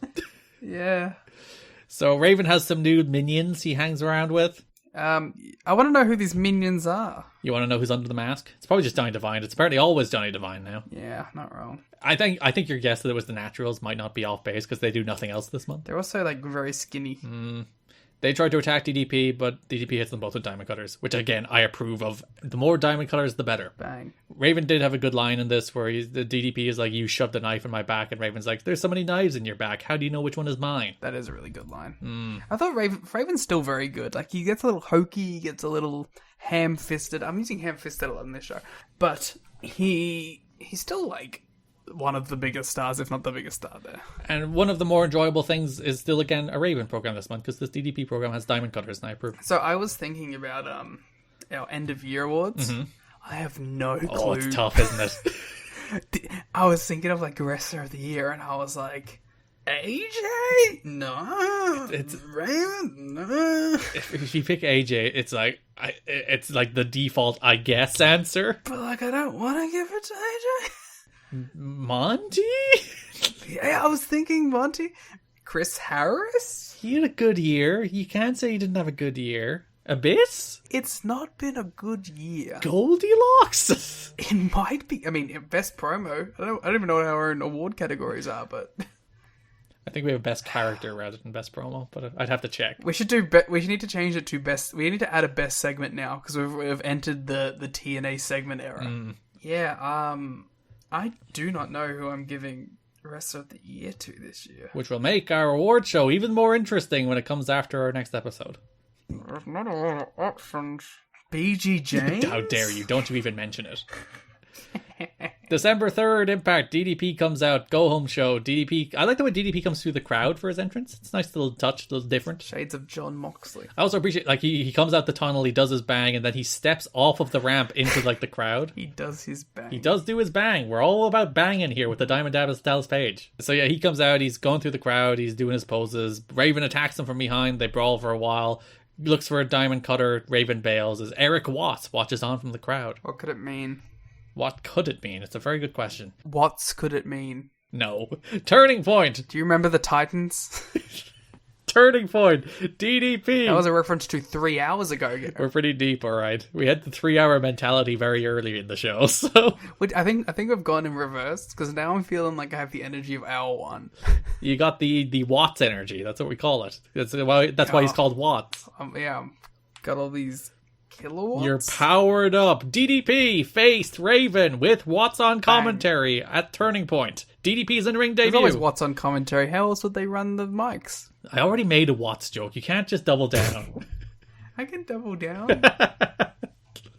I like this match. It was a good enough match for what it was. I mean, like, am I going to get mad at a DDP versus Raven mid-card match on my TNA pay-per-view? No. It was a little overbooked, but who cares? It's DDP and Raven. Bang. They should swap and just do DDP versus Jeff Jarrett. We'll see that before long. And DDP should win. Well, we'll see. It doesn't make me feel like he's gonna win. They kicked out of the Diamond Cutter. They kicked out of the Raven Effect. Funny that he does a Diamond Cutter near fall in his first match. He's like, I probably won't be around very long. Might as well have him kick out of it. Well, I feel like they well, yeah, but like I feel like that's been the build of the match too. Is like they're just gonna do their moves. They're gonna hit their DDTs. They're gonna hit their Diamond Cutters, and everyone's gonna kick out. Yeah, when DDP hit the Diamond Cutter, Don West shouted about it. It's the Stone Cutter, and then Mike Tenay's like, Diamond Cutter! Two of Raven's henchmen tried to interfere, but Watts killed them both with choke slams, feigning to be on the side of DDP until it turns out he turned on DDP and clotheslined him too. Fucking swerve. Went to choke slam him, but DDP just dropped him with a Diamond Cutter. Awesome. What sucks too, he gets fucking jobbed out hard. Yeah, and then DDP hits a second Diamond Cutter on Raven to pick up the win in his TNA debut. Bang. Nice little mid-card pay-per-view match for what it was. Yeah, let's see where this goes, I guess. And as always, I will keep saying it, more Diamond Cutters, the better. Bang. Brings us over to the X Division, starting with the X Division title feud, Petey Williams versus Chris Sabin. Did you know that Petey Williams is an amazing athlete? No, there's a new one this month. He's won 3 Ultimate X matches. Didn't they like start one of the promos off with Petey Williams, and I was like, yeah. And then I think they changed it. I nearly popped out of my chair when I heard the Petey Williams, but then it was something else because it was like Petey Williams has the most devastating finishing move. It's like, oh, yeah. But it started with the same Petey Williams, and you're like, oh my god. Because it was like, it wasn't even like the week after. It was like November 19th or something. The story of this match, Chris Sabin became number 1 contender on the Best Damn Sports show. He won the Ultimate X over Sanjay. Stop talking about that show. Fair enough. But he won that match. He's number 1 contender. But the story of their match is that they came up together. They trained together in the same school, in the same training class under Scott D'Amore. But Chris Sabin has the counter to the Canadian Destroyer. And that is to not jump on his own head. I have to say, Chris Sabin, I love you, but if you have the counter to the guy's finishing move, I'd maybe not show it off until the pay-per-view. Yeah, you should just take the Canadian Destroyer for a few weeks, and then he'll think that he's got it, and he'll lower his guard. Then you can do your little take a knee, hit a cradle shock. Also, yeah, his strategy is to just fall down. Yeah, he drops to a knee, he lifts them up. At least, like, he does counter straight into his own finishing move, which is a good touch. Yeah.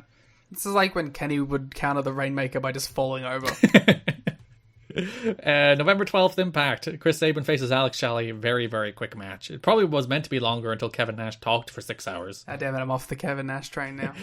Petey was watching on from the ramp. Sabin wins with a cradle shock. Petey jumps Sabin after the match, went for the Canadian Destroyer, but Sabin did his counter where he drops the one knee, then lifts Petey up in the fireman's carry position and hits the cradle shock. We are firmly disproving the commentary's idea that Alex Shelley is better without Goldilocks, because it is not going better for Alex Shelley without Goldilocks. It has only gone downhill. He has no title matches this month, so... He barely has matches. He does. Actually, that's the only Alex Shelley match other than the Styles match at the Best Time, isn't it? Don't talk about that, sure. November 19th, Petey Williams and Bobby Roode face Jarrell Clark and Mikey Batts. Petey Williams wins with a Destroyer on Clark. Sabin comes down, reverses the Destroyer into the cradle shock again after the match. He's really showing up. He's giving Petey ample time to devise a new strategy. To work out the counter to the counter? Yeah. Following week, we have a 3-way match. Sabin versus Shane versus Petey. Once again, Sabin reverses the Destroyer into the cradle shock for the win. Pins the X Division champion heading into Turning Point. Why is Michael Shane in this? They wanted Sabin to reverse the move and pin Petey, but they didn't want to give away the singles match.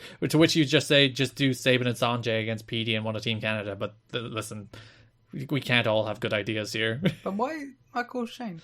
He's there as a body so they don't give away the pay-per-view match, while also wanting Sabin to pin Petey. But why Michael Shane of all people? Because he's just a guy in the X Division. It could have been anybody. They just chose Michael Shane. Should have been Shelley. Should have been Shelley. December 3, Kid Cash faces Chris Sabin. Kid Cash has been somewhat busy on these shows. He's winning most weeks, at least. And speaking of winning...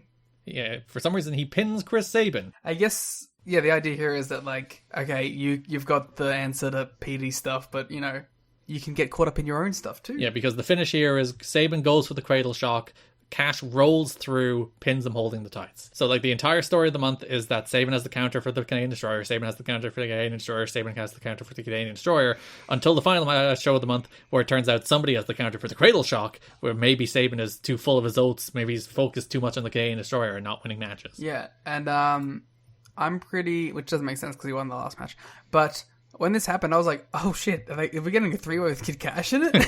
And I was like, way more excited for that. It turns out that match rocked between Sabin and Petey, so you can't give out. Yes, I know. But I was very excited for the prospect of Kid Cash in that match too. Kid Cash is too busy running back a 6-man tag they did on Impact. Yeah, well, what the fuck's on with that? We'll talk about that next. Turning point for the X Division Championship, Petey Williams faced Chris Sabin in, I think, the first great X Division title match, maybe since 2002. This feels like the best stuff since Sabin had those like Hoovy matches. Yeah, which weren't even title matches, so. Yeah. Yeah, it is the best matches. It probably is the best match in the X Division since that Super X Cup final. Oh no, Garrett, I got sad because I started thinking of Paul London again. Oh, I'm sorry. Why can't I have good things? You only got a little bit of Spanky, too. I'm blaming Jeff.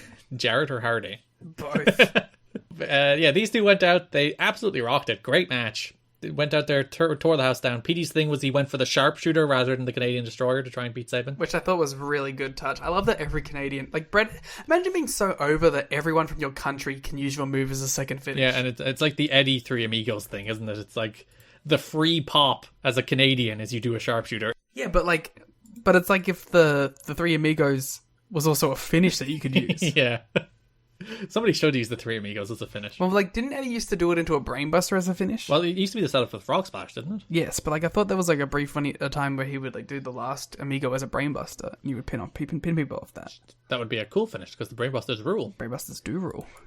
They rule so much that Austin Theory taking a Brainbuster led to him winning a match today. I didn't see that. Well, that makes me sad because that means he's a champion, doesn't it? Yes, in that 3-way with Seth was bringing him up for a suplex and Bobby speared Seth and then fell out of the ring, and as he came down he brainbusted Austin Theory, but Austin Theory landed on Seth and got the pin. Oh, it was a great match. It's much better last time when we were recording and Austin Theory could be dunked on for cashing in his briefcase on the US title. Yeah, now I suppose this is just instead of finding positives, let's find faults and find places to dunk on people, because that's really weird booking, you know? Mm.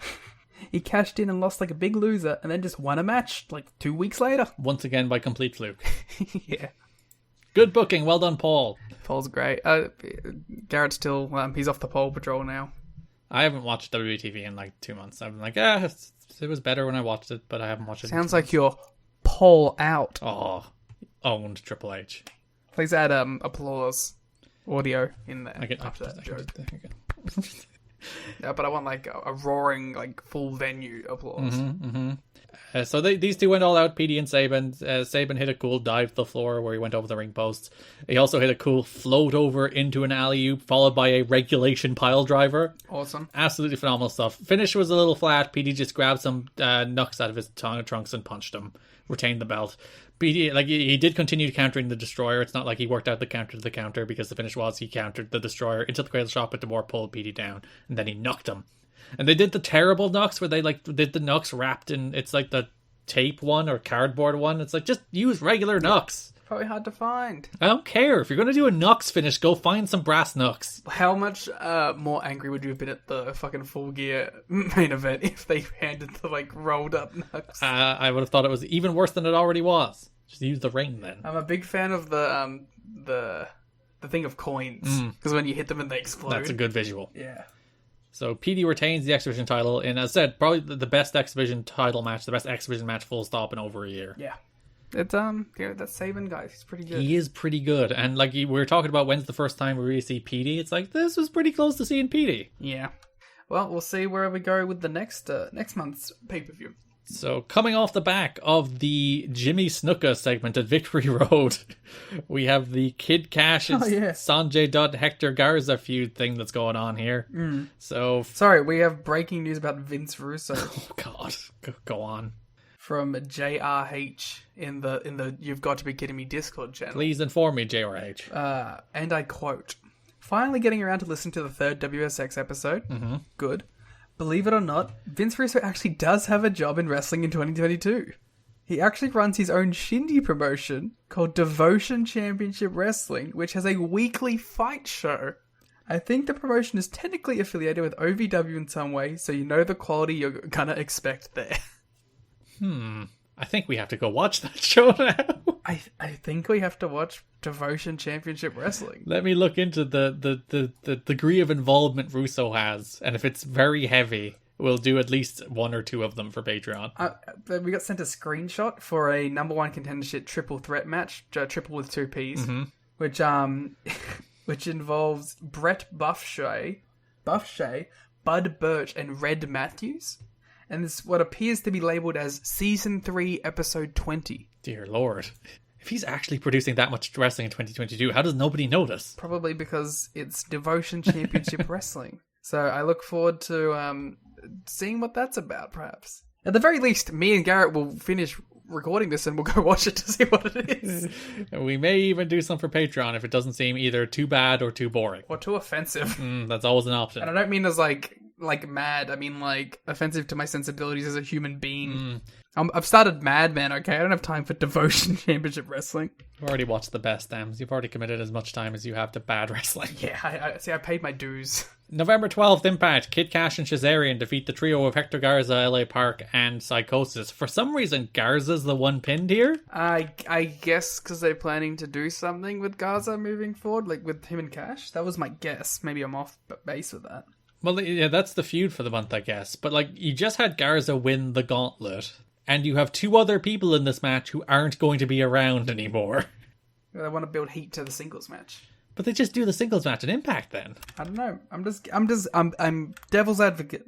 If you want to shit on Dusty's booking, that's on you. Well, this is pre-Dusty coming in, thank you very much. This is still Double J and Dutch's fault that Garza lost this match. Yeah, why don't they should have just done that singles match at the paper. They probably went better off, or even just Cash against Sanjay. Cash against Sanjay or Cash against Hector. God, Cash versus Hector would have been good. Garza's team jumped their entrance. They came out to Kid Cash's music. Which, maybe they just like the music. My name is Kid. Well, that's not a song, but sure. It is. Kid Cash rocks. There you go. Garza was going for the tornado, but Tracy distracted him. Kid Cash hit him with a coconut for the win. They do this match again, basically the following week with different partners. It's Kid Cash and Shazarian against Sanjay Siaki and Garza this time. I'm be real, I thought it was the same team, basically. These matches have all morphed into one match in my brain. Cash hits Siaki with a coconut for the win, and then Shark Boy shows up and helps them hit Stereo Superfly splashes before they get beaten up by the Kings of Wrestling. That's a good bit. Getting beaten up by the Kings of Wrestling? No, the Superfly splashes. November 26th. Is there any build to this match on this show? I don't think there is. Oh no, Kid Cash faced Hector Garza. There you go. There you go. They should have done that on the paper. Shazarian comes out as Tracy distracts the ref. Garza takes out Shazarian and then rolls through on the Moneymaker for the win. Cash hits Garza with a coconut before the rest of the X-Division make the save. I wonder what Kid Cash's feelings are about having a coconut gimmick. It's a good weapon. It's a solid weapon. I feel like getting hit with the coconut would knock somebody out. Oh my god. Kid Cash should obviously have the roll of coins that we were talking about earlier. And he's like, this is the real moneymaker. You know why they call me Kid Cash? Because I have $7.50 in coins on me at all times. It's this. He should make the $7 in his pocket rock catchphrase his catchphrase, but it's a roll of coins he hits people with. He should do a pocket sand, but instead it's just a fistful of loose coins that he throws in people's face. That would actually be a tremendous gimmick. That would be awesome. Just hurling 15 coins out of your pocket right in somebody's eyes. That would hurt so badly. Turning point. Hector Garza, Sanjay Dutt, and Sonny Siaki face Kid Cash and Frankie Kazarian and Michael Shane. I'm just imagining Kid Cash throwing loose change in people's faces. With his shitty little grin. And then you do a thing where a wrestler's real thrifty and he starts gathering up the change and he gets rolled up. Yeah. No, Kid Cash tries to pick it all up to do it again and gets rolled up. This was a nice little match. Siaki launched Sanjay like 15 feet into the air for a dive. That was fucking crazy. Tracy tried to interfere, but accidentally hit Kaz with the pie in the sky, allowing Garza to fall with the tornado, and Garza picks up a win. Yay, Garza winning things. We're going to strap the rocket to Garza next month, so have fun with that. And then he's going to be gone, so have fun with that too. I keep saying have fun with that as if I won't have fun with the Hector Garza push. You're very anti-Hector Garza. You're like, he sucks. Why is he even on TV? That's me. Definitely not a guy who's put over Hector Garza at every opportunity. Kid Cash continues to be on his best behavior. He's even getting along well with people he had problems with in the past, said one wrestler. He's been used in 6-man tag matches at the last 2 pay-per-views, but there was talk of having him work an angle with Roddy Piper. However, Piper rejected the idea. The feeling in the locker room is that Cash is on probation with the office right now based on some of the problems he's caused in the past. Garrett, just a quick update for you. There has been no score in Belgium and Morocco yet. I do have it on next to me. Costa Rica beat Japan. Damn it. I'm rooting for Japan. There was rumblings that they were looking to do like a tag match with Piper and Snuka. I thought you were going to give me like World Cup rumblings. No, with Piper and Snuka on either side of tags, but that apparently was not particularly on the horizon. Why would Piper and Snuka be on opposite sides? They're friends now. That's true. They've made up. They have forgiveness in their hearts now. Well, there's so many easy jokes that I'm not going to take. We have a couple more things to cover in Best of the Rest. We've mostly talked about all the actual angles that led to Abyss versus Monty Brown. There was the attacks during the Raven DDP debut. The Abyss basically cost Monty the world title by attacking him from behind with the plank and injuring his back. Which looks stupid, by the way. They should have done a slightly stronger attack on Monty if that was going to be his out for losing the NWA title match. Or just acknowledged it in some way, but I don't know. He should have had Janice. He hit him in the back with a plank once. That's it. It wasn't like he wailed on him or choke slammed him on something strong or hard. He just hit him with a wooden plank, like a 3-inch thick wooden plank once. And Monty's like, "Oh, my back." But they could have done a big spot out the back or something. Put him through something. Because you're building to Serengeti Survival, where the rules are put him in the tax. Pinfall, submission, or tax. Put him in the tax. That builds the pay-per-view match, and you give him a good visual, and that gives him an excuse for losing. Yeah, so clearly we should give us the book 2014. Or any company. Devotion Wrestling Championship or whatever the fuck. Give us the book. There was also a squash on the November 19th back to where Abyss beat Kevin Jones. Any relation? Yes. Cool. But you won't know where. Abyss hit him with the black hole slams. The hooded figure watched on. Then Abyss picked him up and hit him with a pounce to send a message to Monty Brown. Made the ref count 3 twice. Got his tax, but Monty made the save. Yeah, I mean, I don't have much to say about this match, despite it being pretty alright. Yeah, so turning point, Serengeti Survival. The alpha male Monty Brown defeated Abyss by hitting an Alabama slam into the tax, where Abyss mostly he went head first into the tax. Yeah, which is not good because visually it looks bad, so it got booed, but probably hurt way the fuck more than landing in a flat back bump into the tax. Fair play to Abyss for choosing to roll around in them, so he at least had some visible tax in his arms. Yeah, Abyss, a true pro who knew he basically not quite missed it. As he said, he did go head first into them, but that means there were very few visible tacks, so he did just shimmy his way into a few more tacks. Probably should have just called it and had Monty powerbomb or something. I guess the issue was immediately the ref started ringing for the bell. Yeah, so because that was the finish. Yeah, so they didn't really have any time to improvise because you have rules of Serengeti Survival. Everybody knows them. Garrett, what is your favourite Serengeti Survival match? This one. That's only one. When you're out in the Serengeti, Liam, you're facing down a lion. You look him in the eyes. Yeah, I'm imagining I'm there right now. You have 3 options. You could pin the lion, you can submit the lion, or you can slam the lion in thumbtacks. I'm going to throw a pocket of loose change in its face. I'm going to throw a pocket of loose thumbtacks in its face. How many... Okay, that's ridiculous, Garrett. How often do you have loose thumbtacks in your pocket? How often do you in 2022 have loose change in your pocket? More than you'd think. I'm poor. But do you not live in a cashless society? No. I don't remember the last time I've had a pocket full of change. I think I have change in my wallet right now if I were to look. I do have access to change. I have a tin of change that I could draw from. Change the world. But I don't have a pocket full of change. Or maybe you should, Garrett. Maybe you should get down here with the working man sometime. I'll just go boop with my card and it takes money out of my ones and zeros. Oh, look at you with all your ones and zeros.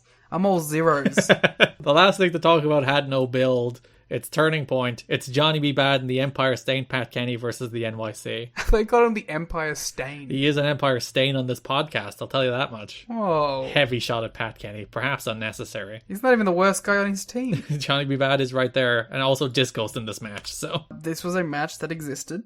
It was like a playoff of last month's pay-per-view match, which Jack Willett was special referee, so it was building off the Trinity and Jackie match.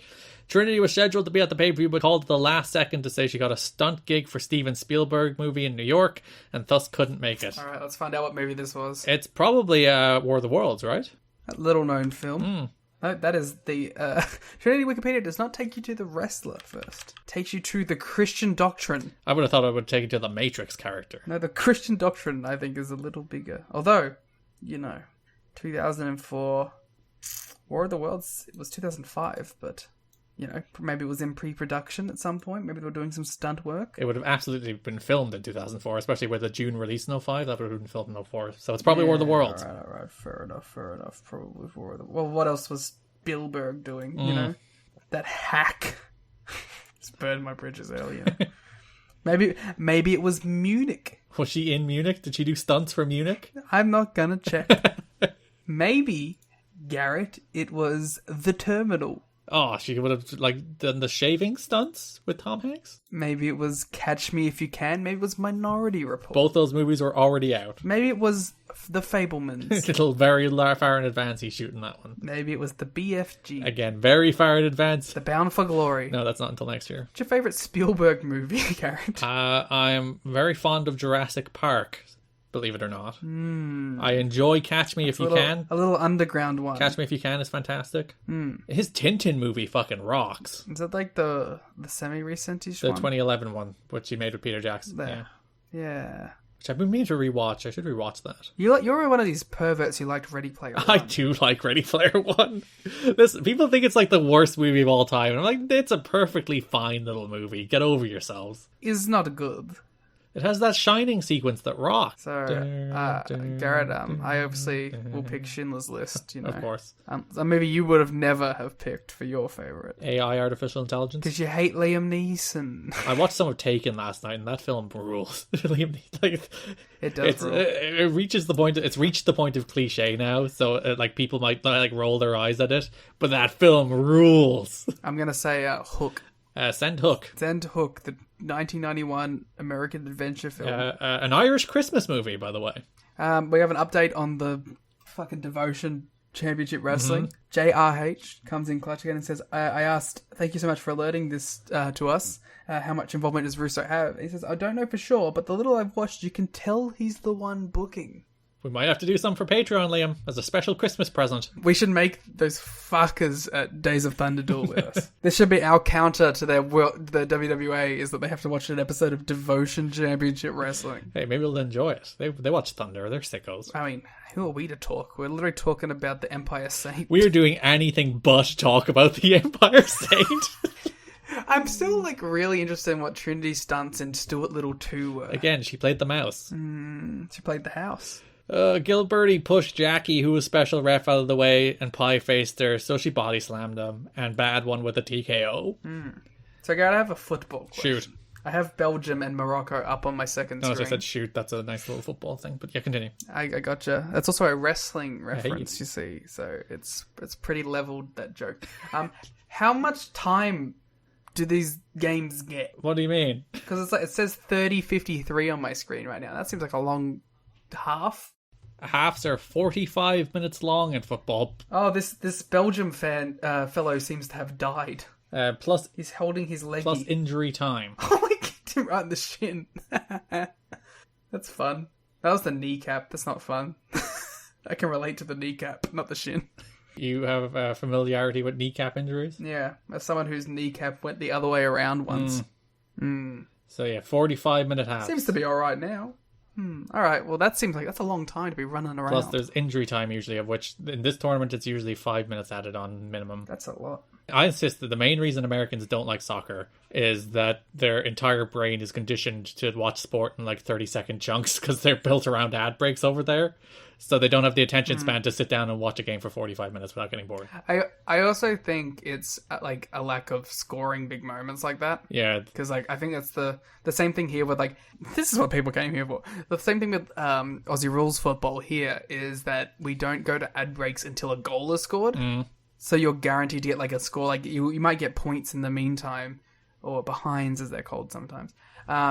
but you won't get an ad break until like an actual goal is scored. So you can there's guaranteed action before you go to the break, and they're normally very high scoring games.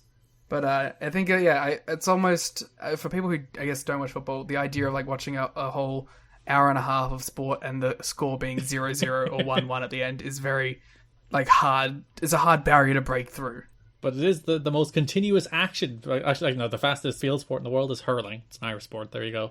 But there is continuous action, which you don't get in baseball or American football. But I think the problem is you can watch like basketball and you get continuous action that also scores 1 billion points. Yeah, but I think basketball is one I can never get into just because of how continuous the scoring is. Do you think that might be coming from a football fan background? But no, because I can watch a rugby game, you know?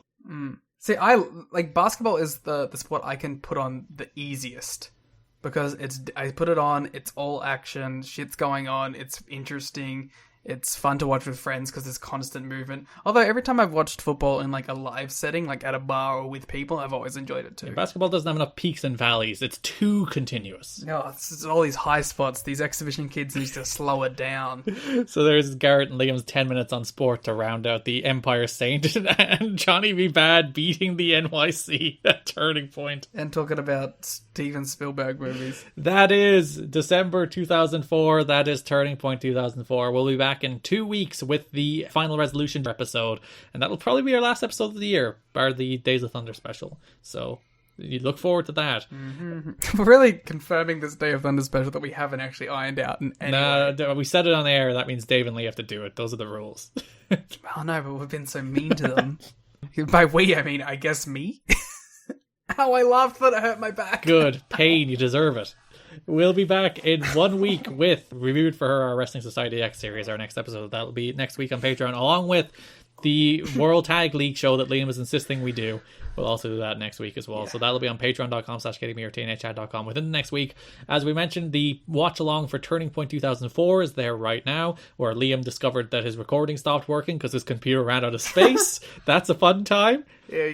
You want like some discussion about me learning that space management is a thing? It's the reason the audio quality will be slightly worse because we had to use the backup recording because Liam literally ran out of space in his computer because he doesn't know how hard drives work.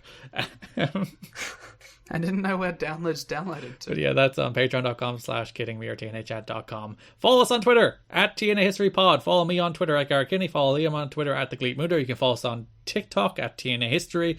You can follow us on YouTube at You've Got to Be Kidding Me. What's the other one? Hive? We give our hives out. Oh yeah, at Garrett Kidney and at TNA Wrestling on Hive.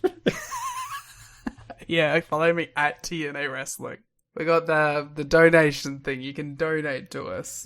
What else we got? We got I think we've run out. YouTube. Go subscribe to the YouTube. Our TikTok does have 17,000 subscribers. Yeah, come on. All of you, everyone else is slacking compared to the 17,000 people who are listening to us from TikTok. Ideally, we'd get another about 500 people subscribing to the YouTube and then watching about 1,700 hours worth of content, and then we can make some money there, so that would help. But yeah, all that there, social media, all out there in the world. And then we'll start uploading full TNA shows. Don't worry about it. Like, they will never know. It'll be really great. No one at the company will be able to find out. No one at all. Yeah. We'll bury it deep. Oh dear. So yeah, we'll be back in 2 weeks with the Final Resolution episode. Thanks for listening, and bye-bye. Do the damn thing.